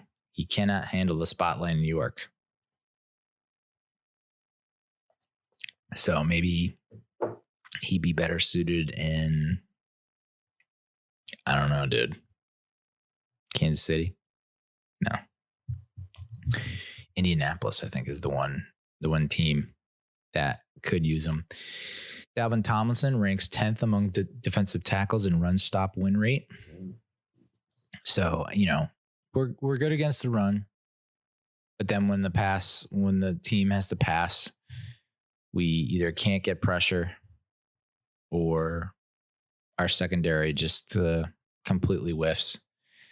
There was I think they were running a lot of zone, if I remember correctly, in the first half. I remember Aikman saying, like, why are they playing such soft zones against Wentz? He's just taking what the Giants defense gives him. And that's why you had 14, 11 play, 13 play, 10 play drives, because it's like we're playing soft zone and all you have to do is sit down in the open area and they're able to extend drives. Daniel Jones has 16 passes dropped through 7 weeks of the season. He's on pace to have 36 of his passes dropped in 2020. Ugh. So it's not just Evan Engram, but he's a major contributor to that. Lawrence Tynes tweeted that Jones has been blitzed 101 times, which is second in the league, pressured 29.2% of the time, which is first, hurried 32 times, which is second, and he's also been hit 25 times, which is second most overall in the NFL. But yet, he's second in the NFL with a 2.6 second average pocket time. So is he holding on to the ball too long? Are the wide receivers not getting open? Can he not read defenses? We've said this before, but I think it's just a matter of like wide receivers not getting separation, him not trusting the wide receivers to make a play without the separation. Like he obviously on certain routes, if there's no separations, like that touchdown to Tate, not a lot of separation. So he put it in a tight window. He's done that with Slayton down the field, but does he feel that same way when it's more mid-range crossing, curls, that kind of thing? But I'm not a fan of a lot of these like play calls or concepts where it's like you have a go route and a dig route that are going to take a long time to develop. And then you don't have anything intermediate. Like I'm not, I was critical and I said, what's up with all these fucking routes that are like less than 5 yards? But that also means doesn't mean, hey, let's run 15-yard digs and go routes. You can run that, but let's just have something, and you saw that a bunch of times on third down where it's like you have receivers that aren't even able to get into their route and like turn and look for the ball. That the route hasn't developed to the point where Jones can throw the ball, but the pressure's there and he has to get rid of the ball. Why are we making these patterns to the point where Jones has to check down to something that's way underneath. But there has to be a point where you can run a pattern somewhat short of the sticks, not way short of the sticks, that'll give you a better chance for success other than, hey, let's just like have Evan Engram trickle out of his to the out like a flat and just trickle out. Like we can't have him make a double move quickly like an angle route. I don't know. PFF said that Daniel Jones had a clean pocket on 20 of his 34 dropbacks last night and recorded an 88.3 passing grade on those plays. It was Jones' best passing grade without pressure in his career so far. So deal with that how you will. You get an offensive line around him and he has the wherewithal. Like this is where I disagree with everyone saying that Jones is not the guy. If he has a clean pocket and he's not throwing the ball well, okay, move on. He's not your guy. But not only is he making throws when he has the clean pocket, he's also making very difficult throws on the run, scrambling when there's a lot of pressure. And I don't know that you can say that for a lot of the other quarterbacks in the league. And it's like, yes, I see when Mahomes and Rodgers, and I guess even Roethlisberger still to this day, when they get pressure, they move around and out of the pocket. I mean, watching Russell Wilson is just like incredible. But even he makes stupid mistakes. In that game against the Cardinals, when they're in there, it's like goal to go. He has a running back come out to the flat and he just lobs it. Just lobs it. And what was it? Buda Baker, I guess, comes out of nowhere. And that's when DK Metcalf chased him down. But it's like he makes it. There's still bonehead throws that Russell Wilson makes. He took points off the board and the Seahawks lost in part because of that. So yeah, he's going to make mistakes, but I mean,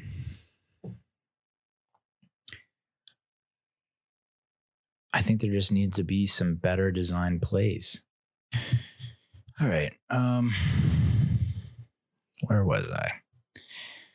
So the New York Post put out a article evaluating, based on PFF grades, the youngins on the roster, those who have been drafted, second, third, fourth, maybe fifth year players that we drafted or that, we signed as undrafted free agents. Trying to state of the union, trying to figure out what we're working with and what our future looks like. So there were 3 players that are progressing in the eyes of Pro Football Focus, as reported by the New York Post. Dexter Lawrence. He ranks number 17 among NFL interior defensive linemen. 2 sacks on 13 quarterback pressures plus 14 run stops, despite drawing most of the attention from opposing offensive lines, which kind of doesn't make sense, does not compute for me, because it's like if Leonard Williams is occupying 2-year linemen and Dexter Lawrence is occupying 2-year linemen, that leaves 1 lineman for the other rushers.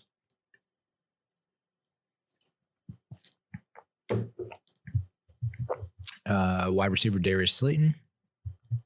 Here's the stat I was looking for before. The only Giant with a touchdown catch in any of the first 6 games. He's got 3. And Jones' go-to target, 11 scores on 76 career touches. That's, I like that. So touchdown percentage is pretty nice. It's just the catch percentage is a bit concerning. And I think that might be because we just don't have anyone else open. And so Jones knows that Slayton can make plays. So maybe he's being,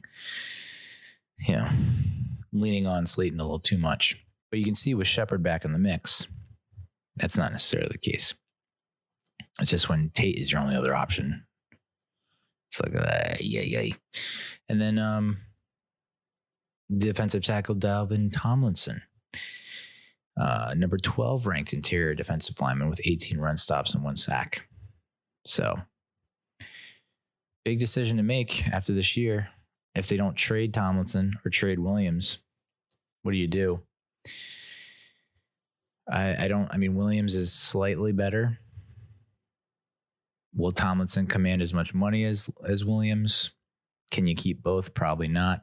Are you better off with Tomlinson versus Williams? I honestly, it's like pick one or the other. I don't know that it's going to make that much of a difference. We have so many other problem areas. Literally. To be decided is the next category, next section of players. Linebacker Lorenzo Carter. 5 QB hits, 1 sack, steady run defense in 5 games, but then torn Achilles. So if he had continued to play at that level for the rest of the year, I think you can put him in the progressing category, but this is a pretty big setback. So who knows how he comes back from that. Oshane Ximines, more of a situational pass rusher. 3 quarterback hits before going on injured reserve. So after what was a decent rookie season, it's like, I guess, I don't know, it's a major step back. And then center Nick Gates got a 2-year, $8.6 million contract in the offseason. He embodies the nastiness the Giants want to portray. Colombo, the offensive line coach, described him as an alpha male, but he's still the number 33 ranked center. That said, he had the best game of his short tenure at center against the Eagles. And it's a pretty formidable front 4 or 3 or whatever they got cooking over there. Fletcher Cox. So that's good to see him stepping up. Now, leveled off is the next category of players. And I agree with 2 of the 3. The third one, I don't know. Left guard Will Hernandez hasn't missed a snap in 2,523 offensive snaps since 2018. Has allowed a sack on 21 pressures and ranks 45th amongst guards in run blocking. I think he's getting better in run blocking. Pass blocking might be another issue. But he also kind of embodies the nastiness that I think Nick Gates does. And you would think that, maybe it's just a case of trying to gel. I don't know. But, there was a third down play where he helps Thomas on a block, but there's a blitz and he doesn't pick it up. And then Jones is forced to throw the ball early. It's just, yeah. As promising as his rookie year was, it's kind of like, I don't know. Defensive tackle BJ Hill has one quarterback sack.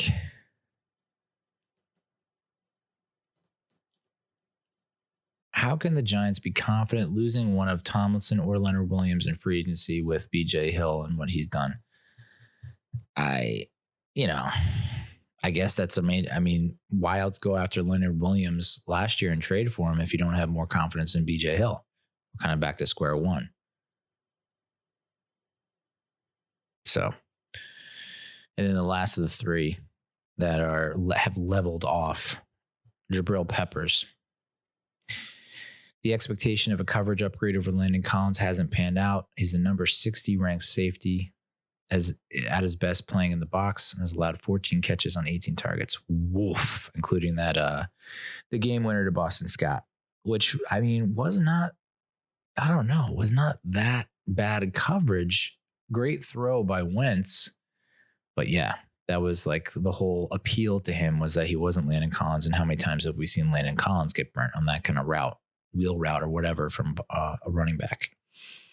I still think he's if he stays healthy, he won't remain in the leveled off section. And he won't be in the to be decided section. I don't know. I get a good vibe from him. But yeah, that coverage is pretty bad. And it's like we're back to Landon Collins 2.0. And then there's the regressing category.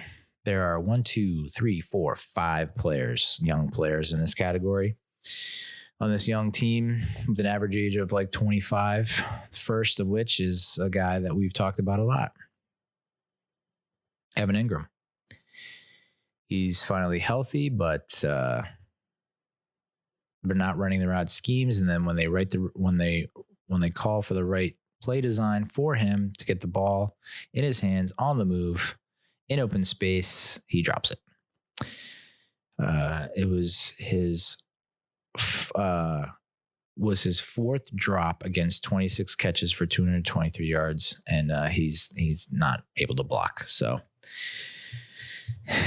yet again, I think he's better served as a slot receiver, but then you have Shepard as a slot receiver, you have Tate as a slot receiver, and now you have Ingram as a slot receiver. So it's like, do you just have them run trips formations for the rest of the year and throw Slayton on the other side of that? The next one up is Corey Ballantyne, who we talked about. Started the first 2 games because he kind of had to with Sam Beal and DeAndre Baker out. He allowed 7 catches and a touchdown on 9 targets. Yikes. And has played 0 defensive snaps in the next 4. His kick returns haven't been great. He had that faux pas as a gunner. I think he's kind of, I don't know what's going on mentally, psychologically, but it seems like he's been given opportunities even when he shouldn't, and ultimately hurting the ball club. So they've really got to find an alternative. But we are supposedly getting Brandon Williams back from IR. I don't know how much that helps things. Madre Harper hasn't really been that great. I think he had 2 major penalties in the Eagles game, so that's not good to see. Next one up is defensive tackle RJ McIntosh. He's been active for 0 games this year after having 2 sacks last season, so he's probably on his way out. And then Julian Love. I mean, this is probably like one of the biggest disappointments. I'm surprised they don't have Darnay Holmes on here, but maybe I don't know. They probably should have included Darnay Holmes, but they didn't. Julian Love is regressing. He lost snaps to Logan Ryan, which is understandable, but then he lost snaps to a waiver pickup in Adrian Colbert. And when Xavier McKinney returns, he's probably not going to see the field that much. Although there was like talk about him moving to the outside corner position, maybe move Holmes to the outside, him in the slot. I don't know. But Love blew an assignment on a late touchdown by the Rams in week 4. The long touchdown to Cooper Kupp. And the last one was tight end Caden Smith, which I don't agree with. I don't think, yes, he has regressed, but it's not like he's the one doing the regressing. I think it's just a matter of like they're not, with Ingram down last year, he had 31 catches for 268 yards and 3 touchdowns. Levine Tololo is the better blocker. And so Smith hasn't found his place. But honestly, I think in passing situations, Ingram's going to be on the field and should be split out. And then you have Caden in tight. And then in running situations that could be pass situations, why not throw Tololo and Smith in tight and then have play action and throw it to Smith? They're just not using him correctly. So that's the breakdown of young players. There's a report that the Giants do not intend to trade Evan Ingram this year. He's due $6 million next year. It's a lot of money for a guy who keeps dropping balls and hasn't really stayed healthy and just appears like it's just not going to work out here. Last week I was of the mindset that we should probably hold on to him this year and explore the trade next year, give him that one extra year. You've obviously seen enough out of him. If it's just when it clicks, it's going to be awesome. So it's just like hoping it clicks in that last year in 21. Matt Lombardo, for FanSided, he had 3 trades the Giants should try to make. One is the Ingram to the Colts for a 4th round pick. That seems low, but I don't know that you can. I don't know how you convince the Colts otherwise. It's like, we know the numbers aren't there, but he's actually really great. And here's a highlight reel of his, 5 plays that made us believers. Is it even 5? There was a play against the Bucs last year. Ooh, yeah. It's not, you see that one play and you're like, why is this guy not just fucking dominating the league? But 4th round pick, that sucks. I would have hoped to get a 3rd, but Golden Tate to the Packers for a 6th round pick. Sure. Why not? We're going to end up with so many goddamn 6th round picks. We had a bunch of 7th round picks last year, including Mr.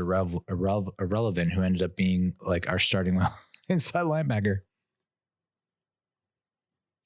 And then BJ Hill to the Bengals for John Ross, which is very interesting. I don't know that the Bengals would go for it, but maybe. Lombardo also had an article about what happens if we're buyers, which, considering how shitty the NFC East is not out of the question, because even if we do lose against the Bucs and we're at 1-7, the fact that we can still beat the Cowboys in the finale and then the Eagles and Washington team in the next 2 weeks after the Bucs, that would mean we'd have a 4-2 division record. And then it's like, maybe just win 1 or 2 more games and we win the East. So if we are buyers, which I'm sure Gettleman is delusional like me, John Ross is at the top of the list, Bengals receiver. And then Adam Thielen, Vikings wide receiver, has always been rumored to be part of a trade.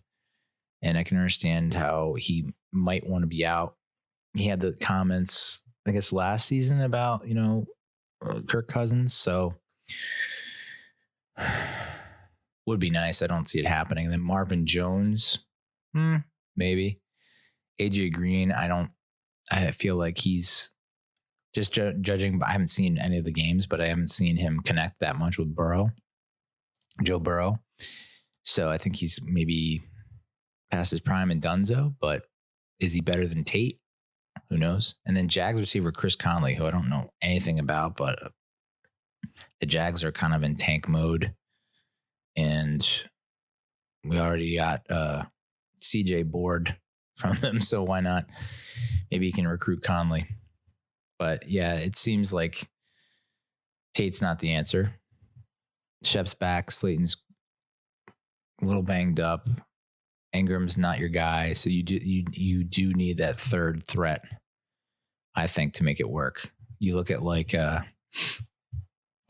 guess the team from 07 and 11. 07 you had Plax, Amani, Steve Smith, and then 11 you had Cruz, Manningham, Nix. So it's nice to have that third guy. As I mentioned, we traded Marcus Golden to the Cardinals for a 6th round pick. I guess it's as good as, it's probably as good as you're going to get. Even though he had double-digit sacks last year, he wasn't even a starter this year and didn't really see the field at all. I think if he came out and put up some big numbers this year, you might have got like a 4th or a 5th, but I guess we're glad to get a 6th. Here's some Giants that who need to see more snaps in the second half of the season. Offensive tackle Matt Parrott, who's already seen a pretty decent amount. He started for Thomas against Washington, and then I guess he had some reps against Dallas and Philly. So at some point, you keep losing games, and it's like, might as well throw him in at left tackle and put Thomas at right. Or let's get weird and, put Thomas at right guard, Matt Parrott at left tackle. I don't know. Shane Lemieux, guard. So I think, is Zeitler a free agent?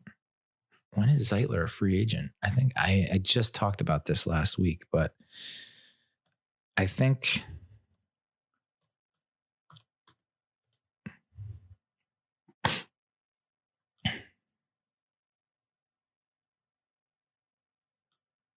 he's probably going to be a free agent after this season.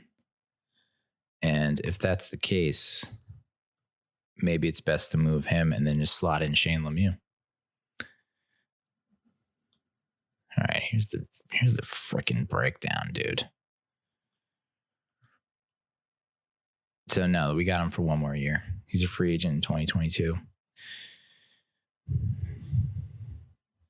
So, and I don't know. I don't know that he's done that poorly that you'd want to bench him and get Lemieux reps. And it's like, has Hernandez lost that much that you want to get Lemieux in there? But I don't hate the Lemieux at fullback move. Also, where's Eli Penny? I'm just so confused. Caden Smith needs to see more snaps. Duh. Carter Coughlin and Cam Brown, which is going to happen anyway because Jimenez is hurt. Zoe is hurt. Golden's gone. So, yeah, you're probably going to see a lot more Brown and Coughlin. As I mentioned, Giants brought back Brandon Williams from IR, and we signed Corey Coleman to the practice squad, which is, going to be honest, not a great sign that he's still available to sign to the practice squad and that no one else scooped him up. So it's like maybe he really is in a bad way, but I don't know. And the Giants have a 5% chance to win the NFC East. So there's still hope. With Washington taking a victory over the Cowboys in Week 7, Week 7 will end without a single NFC East team reaching 3 wins this season. Yikes. This is the first time in NFL history that every team in a division has had fewer than 3 wins through Week 7, excluding the strike season. So that 5% chance is more like a 95% chance to win the NFC East the way that things are going. With Andy Dalton now concussed, probably going to miss this week against Philly. At Ben DiNucci, who's like a James Madison grad. Draftee, Dak's out. You got Everson Griffin getting traded. They released Dontari Poe and another guy, Worley or something like that. Rumors that McCarthy has lost the locker room. So it seems like the Cowboys are maybe in like sell mode and like don't think that they have a shot this year. And the Eagles are all kinds of injured and banged up, but they're going to get a bunch of guys back in a few weeks. So I still think they're the favorite to win. And then Washington's just kind of this wild card that maybe they use Ron Rivera's fight against cancer, where he has, I believe he's finished his treatment and has beaten it. They'll go like the Anthony Pagano route with the Colts and just use that as a rallying cry, and maybe, on the wings of Kyle Allen, take them to the division crown. I don't know. I mean, we've stayed. That's what's so nuts about the Giants, is that we've stayed mostly healthy. Yes, we lost Barkley for the season. That sucks. But our offensive line has stayed mostly healthy. The receiving core is now back to being fairly healthy, with the exception of maybe Slayton still having a lingering issue. And then on defense, it's like we've stayed mostly healthy. Of course, we lost Tate Crowder for a little bit, but it's a hamstring thing. I think he should be coming back. And then you have Xavier McKinney possibly coming back in December. So I don't know. It'll be interesting to say the least. So with that, let's preview the Week 8 game against the Bucs. Monday night game.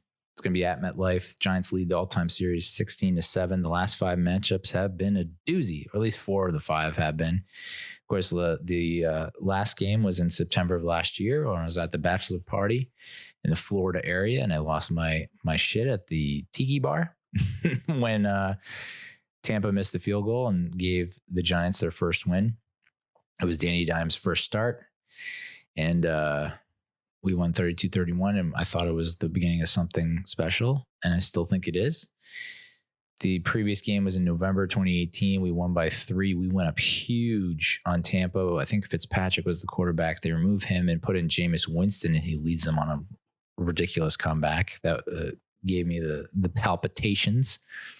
And then the previous year, October 2017, this was before like all the injuries against the Chargers.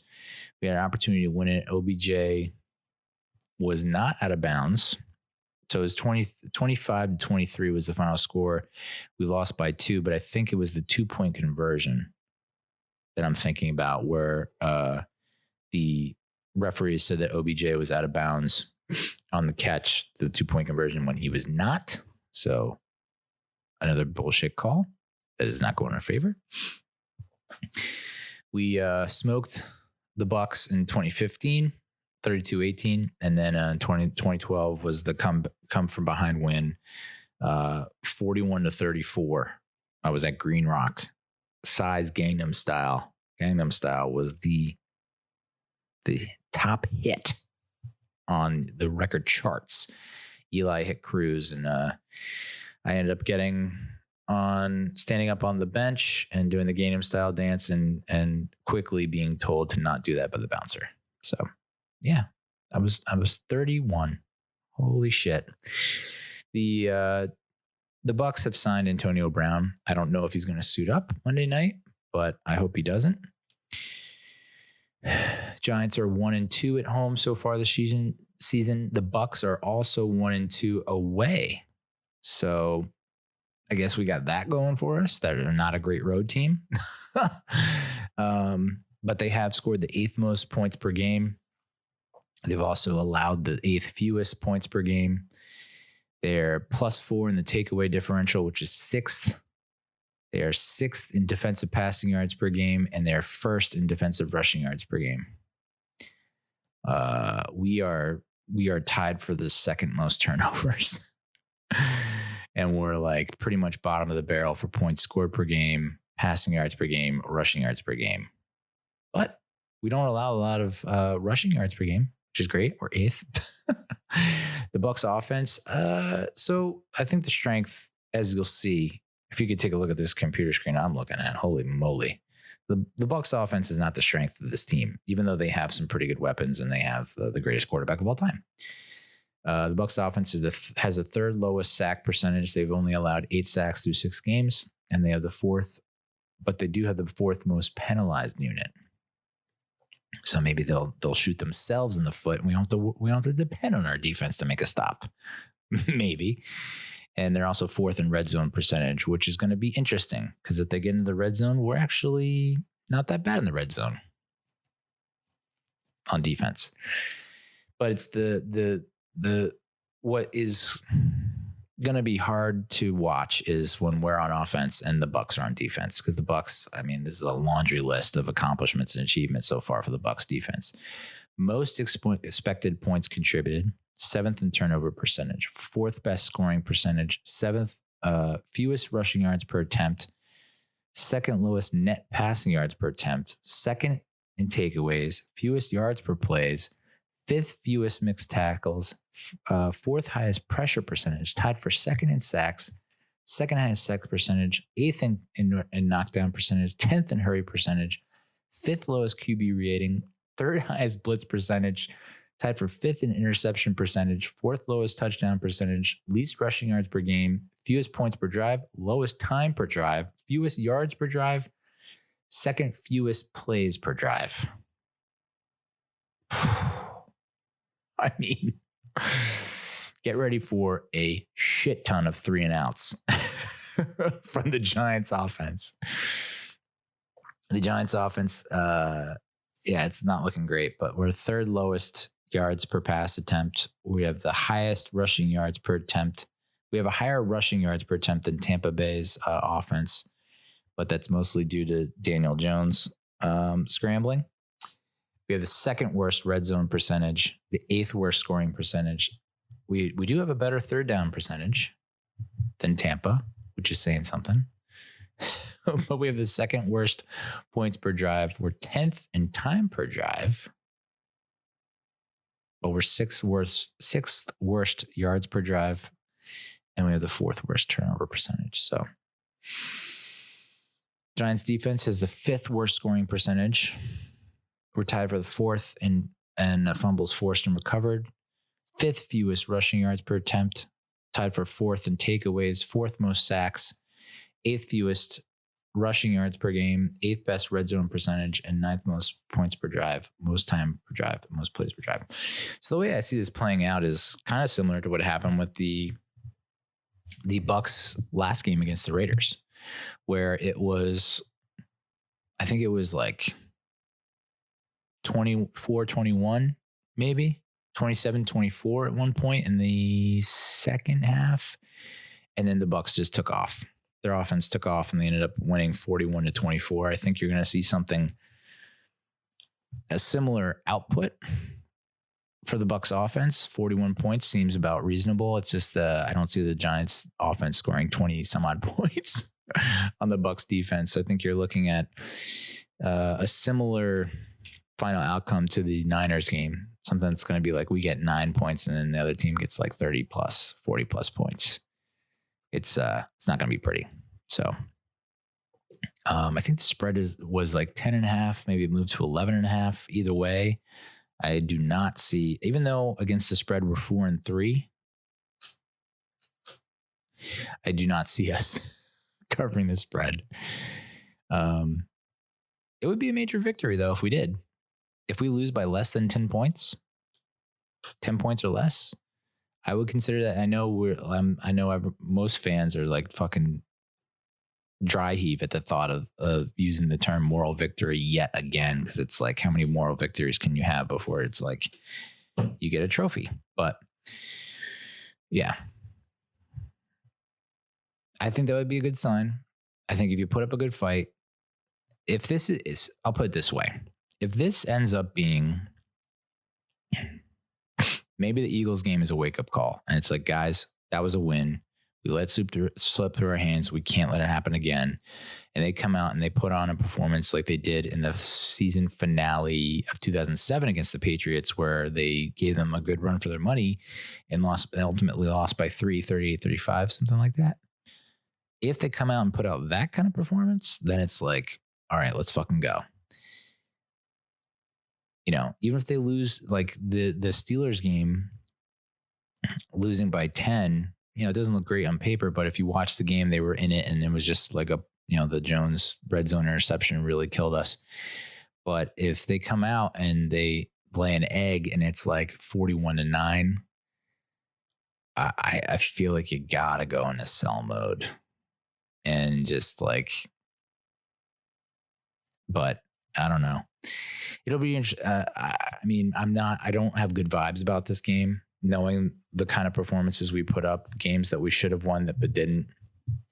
The Cowboys game, the Eagles game, like those two games alone, even the 49ers game, like knowing that we were facing backups and we still couldn't come away with the victory.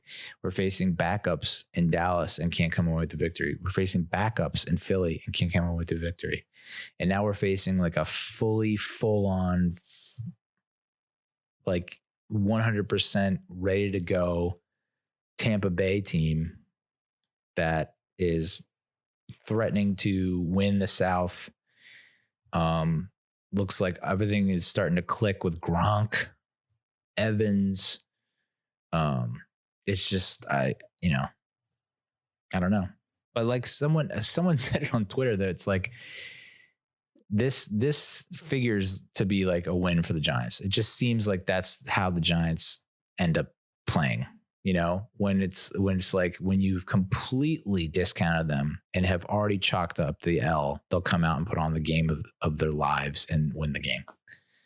They did it in, 2017 against the Chiefs, I think. And they have one of those in them every year. And I think maybe this is it, because it's like if Brady was hurt and we were facing all these backups, it would be a loss. But because like we're going against a fully stocked, like fully operational Bucs team, like that will be the game that we win, of course. Whatever. So that's the Giants. Briefly talk about the Mets. There are, I guess, 14 Mets players that are as of today or yesterday, because it's not past midnight. Holy shite!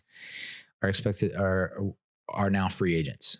The team had club options on Wilson Ramos, Robinson Chirinos, and Todd Frazier, and they have declined those options. Of those three, I was kind of hoping that we maybe hold on to Frazier just because I have that personal connection with him, and I'd still like to. I think that 2021 we're lined up for a much better season. I don't think we go back-to-back disappointing seasons, and I thought Frazier would be a nice, like a bench depth guy to have. Just the typical, the typical thought process that everyone says about Todd, like a good clubhouse guy that makes most Mets fans gag. But I don't know. I dig it. I like it, but I guess no dice. I think the buyout on Ramos is $1.5 million. The buyout on Chirinos is right around that same ballpark, so it's not like they were taking a huge hit. Cespedes, Hughes, Lowry, Marisnik, Nunez, Porcello, Ramirez, Rivera, Stroman, Waka, Wilson are all officially free agents. And of that list, I think Danny Abriano said that they should focus on bringing back Stroman and Wilson. So SNY's Danny Abriano believes that they should try to make an offer for Stroman and Wilson. I agree.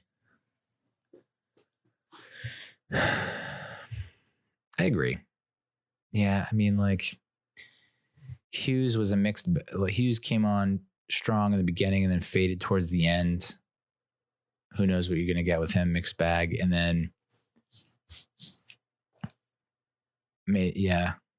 Waka kind of had a few, was better than Porcello, but again, these are guys that were solid for like 4 innings and maybe the 5th. And then once you got in the 6th, it was brutal. So, as far as Stroman goes, the Mets have until November 2nd to decide whether or not to extend him the 1-year qualifying offer worth $18 million. Whether or not he'll take it, who knows? But if they do make that offer and he does not accept, they will receive draft pick compensation for him if he signs elsewhere. I mentioned in the last episode, for me to really invest in Stroman, you have to invest in the defense. So if you're not willing to invest in the defense, don't invest in Stroman. I know that's oversimplifying things, but it really is that simple. If he's dependent on the defense to make plays, because he puts the ball in play. You need defense. You need a defense, and if you're only going to make an upgrade defensively at one position and not multiple, I guess you're better off not keeping him. He also left a sour taste in my mouth, personally, opting out like he did. I think it's like, why like opt in, then you get hurt, you make your way back, you're ready to return, then you opt out. It's like, I don't know. I would love to know a little more about the decision-making process there. And maybe he has been transparent about it a little bit more, but I think it was as simple as like he just didn't want to risk his health, especially with the Marlins thing that happened. But then the Marlins went to the playoffs. Sports, right? Wilson, I guess, lefty bullpen arm. Can't have enough of those, right? I think, wasn't Ramirez the guy that came on strong for us? I wouldn't hate bringing him back. I think that was the guy, right?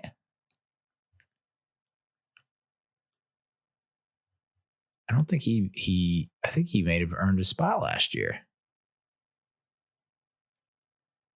0.63 ERA, 6 games, 14 innings pitched, 0.837 whip. Dude, why not bring him back? I think he earned it. Yeah, so that's the free agents. So we're trimming the fat, as they say. We're shedding a lot of weight, getting in shape. Here's the JT Realmuto update. He would like to remain in Philly and, quote unquote, is not keen on playing in New York.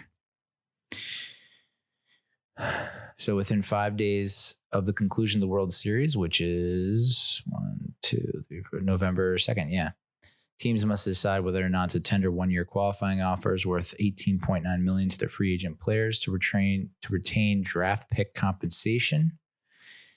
NBC Sports reported that 29-year-old Realmuto definitely will receive a qualifying offer from the Phillies, but he's expected to seek a contract in excess of $23 million per year. Whoa, like that number just makes me like stunned, which would surpass the record averages annual value deal for catchers that Joe Mauer earned with Minnesota from 2011 to 2018. Like I said, I was not of the free agents that are out there that I would love Cohen to go out and sign. Sandy, I'm not high on Realmuto. I know he put up great numbers. I know he's good defensively, but he's also 30. And I think there are some other options out there that won't cost you as much and you'll get more return on your investment. A little ROI, motherfucker. So I'm okay with passing on, especially if he's not keen on playing in New York. Then if he's not hype about it and he's wants to stay with the Phillies, then okay, stay with the Phillies. But I just can't see $23 million per year, and he wanted $200 million contract. So you're looking at 9 years. He'll be 39 at the end of the contract as a catcher, with news that National League is not having a DH again. It was just a one-time deal. I'm not too amped about that. Could Brandon Nimmo be traded this offseason? Nimmo is scheduled to become a free agent following the 2022 season. The Indians, Brewers, and Astros are 3 teams who might draw the most attention in Brandon, with the Indians and Brewers being the more likely fit because they feature plenty of starting pitching and bullpen depth. The author of this article, Thomas Hall, he says that of the 3 outfielders we currently have, Nimmo, Conforto, and McNeil, that Nimmo would be the odd guy out. Because McNeil, you're not going to move Conforto, and McNeil isn't being moved either, as he won't become eligible for arbitration until next offseason and won't hit free agency until after the 2024 campaign. Yeah, but he's not an outfielder. This is where I get so confused. It's like we have a surplus of fucking infielders. So why would you move an outfielder when we need more outfielders? To me, the whole plan is because you don't have a DH anymore, that also puts, or I guess they've made the decision, or they're leaning towards the decision to not have the DH anymore in the National League. That also impedes what you can do with Dom Smith and Pete Alonso and the DH position all overall. You don't have that flexibility anymore. And now you have all these, back to having all these goddamn infielders. Personally, the way I see things shaking out is like JD Davis and Rosario will probably get moved. You want to hold on to Jimenez, move McNeil to third, and I guess you have Cano at second and Jimenez at short.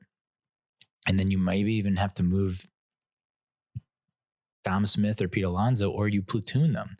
You can't, I mean, I don't think the Dom Smith's success was a mirage or a fluke. And I don't think Pete Alonso is going to be a fucking monster power hitter slugger who's not going to be the guy that can provide the consistent production and output 162 games a year. So do you have Pete against Polar Bear against lefties, Dom Smith against righties? Or do you trade one of them and try to get some value for an outfielder, bullpen arm, or starting pitching? You gotta wean down all these goddamn infielders. And I saw that we just claimed another infielder off the waivers. Stop getting so many infielders. We don't need any more infielders. McNeil belongs in the infield. I know he's of the infielders that have played in the outfield, he's your best option, but that doesn't mean that should be the case moving forward. Put him at his natural position where he'll do his best. Get an actual center fielder who's defensively better than Nimmo. Move Nimmo to left. Boom. Done. Roasted. 3 Mets trades to upgrade a position where they could use a boost by Adrian Cervantes. The first one is A's center fielder Ramon Laureano. Never heard of this guy before, but I don't follow the A's. He's regarded as one of the better defenders in center field in all of baseball, as one of the strongest arms in the entire game. But he's also coming off his worst offensive season in 2020. He's a career on-base percentage of .343 and a good career OPS of .818. And the Mets would have team control of Laureano until 2025. So this kind of seems like a last resort scenario. Like if you miss on Springer, maybe then consider Laureano. Next up would be Red Sox catcher Christian Vasquez. This is if it appears that we're not going to get Realmuto. And if McCann signs elsewhere and we're not unable to trade for Salvador Perez, maybe this is an option. Although I guess the asking price for Vasquez during the trade, before the trade deadline last season, was pretty high. Vasquez is widely known for his cannon of an arm and has thrown out 35% of runners caught stealing over the past 3 seasons.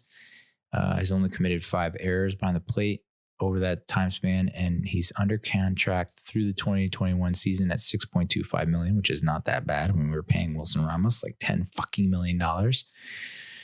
But his contract also includes a 2022 club option for $7 million with a $250,000 buyout. Hello. He's also 30 years old.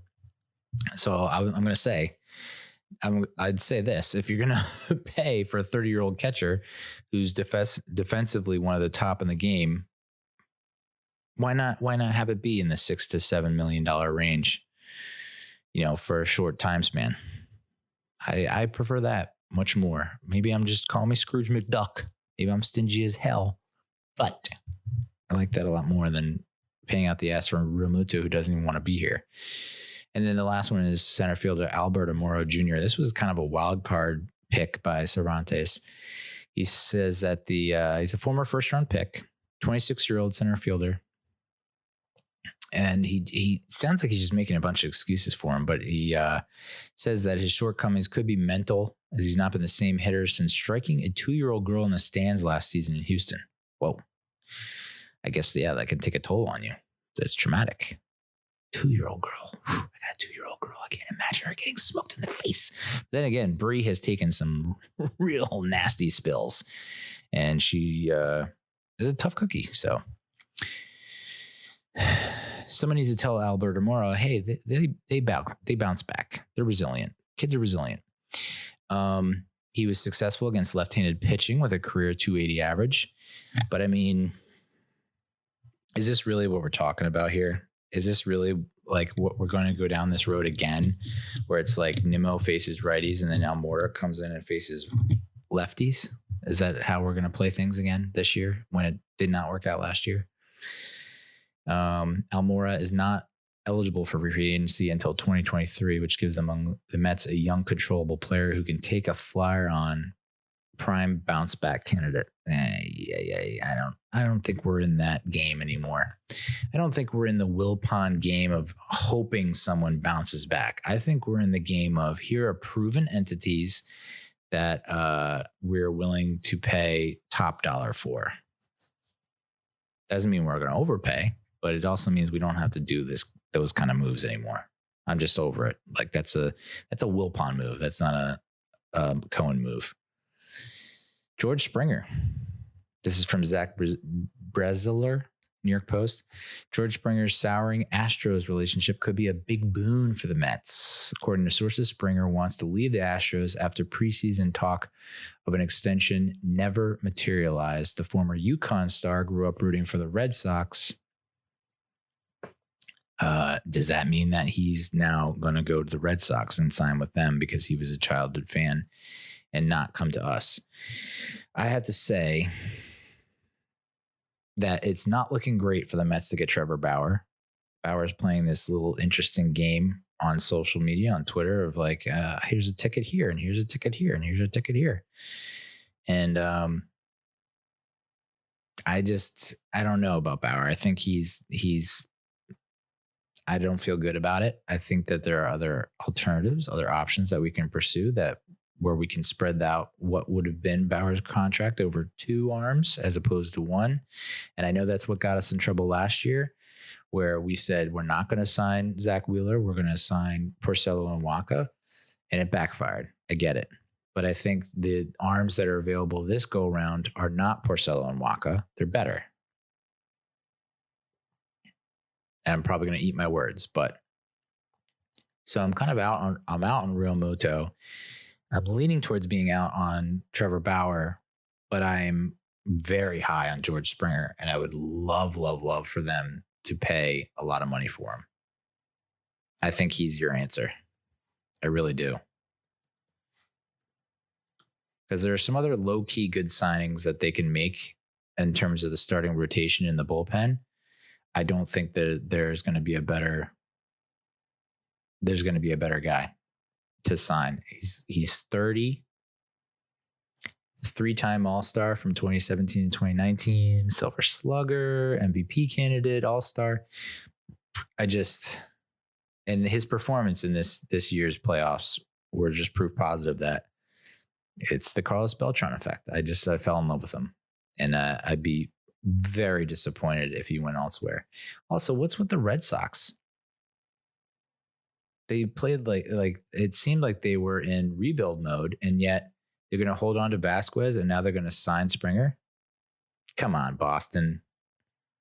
Get the hell out of here. So, yeah, that's latest news and notes in terms of Mets trades and Mets free agency. I was going to briefly talk about reliving the 2000 Mets World Series against the Yankees, in which they lost 4-1. Each contest was decided by 2 runs or less. I was 20 at the time. I was just about a week or so, maybe a week or 2 away from turning 20. So it was my junior year of college, and I was 19. And I was hanging out with freshmen in the freshman dorms. And it turns out I found out that like 2 or 3 of those freshmen were actually older than me. So, yeah, that was fun. Game 1 was the Timo Perez game, 4 hours and 51 minutes when Jose Vizcaino delivered the winning hit in the bottom of the 12th. But the opportunity for us to win the game was in the 6th when Todd Zeile was up. Timo Perez was on first. 2 outs. Zeal lifts a ball to left field, bounces off the top, and comes back into play. Perez thought it was a home run and wasn't running. He slowed down, and David Justice threw it to Jeter, who then threw out Perez at the plate. We fell behind 2-0. We scored 3 times in the 7th. Leiter left up to the 7th with a 3-2 lead, and it stayed that way to the bottom of the 9th. And then Armando Benitez ended up walking Paul O'Neill. And then, Yankees were able to tie it. Benitez, it's crazy to think that in the 2000 World Series and the 2015 World Series, we had closers that were, for the most part, pretty much at the top of their game, I would say, and then just completely shit the bed in the World Series. Game 2 is the infamous Roger Clemens versus Mike Piazza rematch, in which I guess back in July, after the 4th of July, Clemens had drilled Piazza in the helmet and given him a concussion. And then Clemens went on to throw 8 shots. In this game, Game 2, their first encounter, Piazza hits a very weak ground ball back to, it was a foul ball, but he breaks his bat. The bat flies to Clemens. Roger picks it up and throws it at Piazza and gets to stay in the game. And bench is cleared. And it looked like Piazza was just like, what the fuck? And it was like, I was a very young, dumb, full cum, but I was hoping that Piazza would just go ape shit and go after Clemens. And really, it's like, dude, this guy threw at your head, beamed you, concussed you, and now he's throwing a goddamn shattered bat at you that could have, like, who knows what that could have done had it made contact. And you're just staring at him and talking, like, less talk, more punch. And of course, Clemens wasn't ejected. Instead, he throws 8 shutout innings, 2 hits, no walks, 9 strikeouts. Awesome. We were down 6-0 at one point, and then Piazza hits a 2-run homer off the left field foul pole. Jay Payton connects an opposite field homer, and we're able to get to 6-5 before Kurt Abbott strikes out looking. Kurt Abbott. Ay. Not that Ray Ordonez would have done any better, or Melvin Mora if we still had him. Game 3, we're down 2-1 after 5.5 innings. Zeal doubles to drive home Piazza for a 6th inning tie.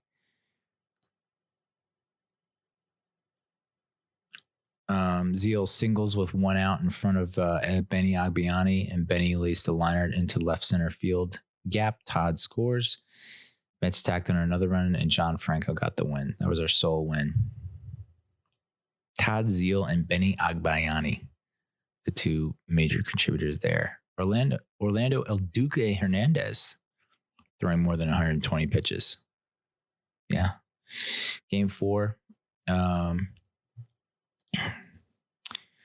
We got a Piazza 2-run home run to cut the Yankees 3-0 lead down to 1, but couldn't get anything more than that.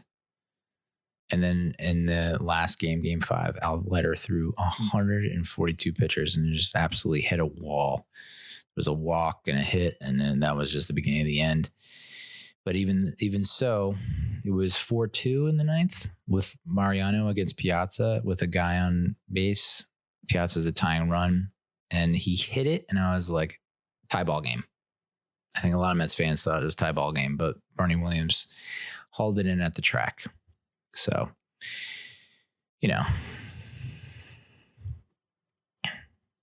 I really thought the Mets had a good chance to take him down. We just had the kind of that magical momentum on our side. And, I think, people look back and say, oh, it was 4-1, but man, there were, it should have been a 7-game series, no doubt. Should not have ended in 5. But all right, that's the show. I gotta say, that was like a bottom 5 show. just right initial knee-jerk reaction. That was a bottom 5 show. I got to do better than that. You know, I just got to do better. So hopefully I will do better. I will say this. I'm going to turn 40 in, I guess, a little over a week. Yeah, a week from Monday, I'm going to turn 40. And it's going to, I cannot believe it. It's crazy. But I have been alive for a long time, so it makes sense, you know? I've been alive for all the 80s, all the 90s, all the 2000s, all the 2010s. So it's like, that's a long time. And it still feels like it's gone by too fast. What's it like being 40? Great question. I went on a hike Saturday and I am still sore. And I drank my face off on Saturday. And I think I'm still sore and hungover because of that. So it's now Sunday, Monday, Tuesday, Wednesday. We're now 4 days later, and I'm still feeling the effects of drinking heavily and going on a hike. So,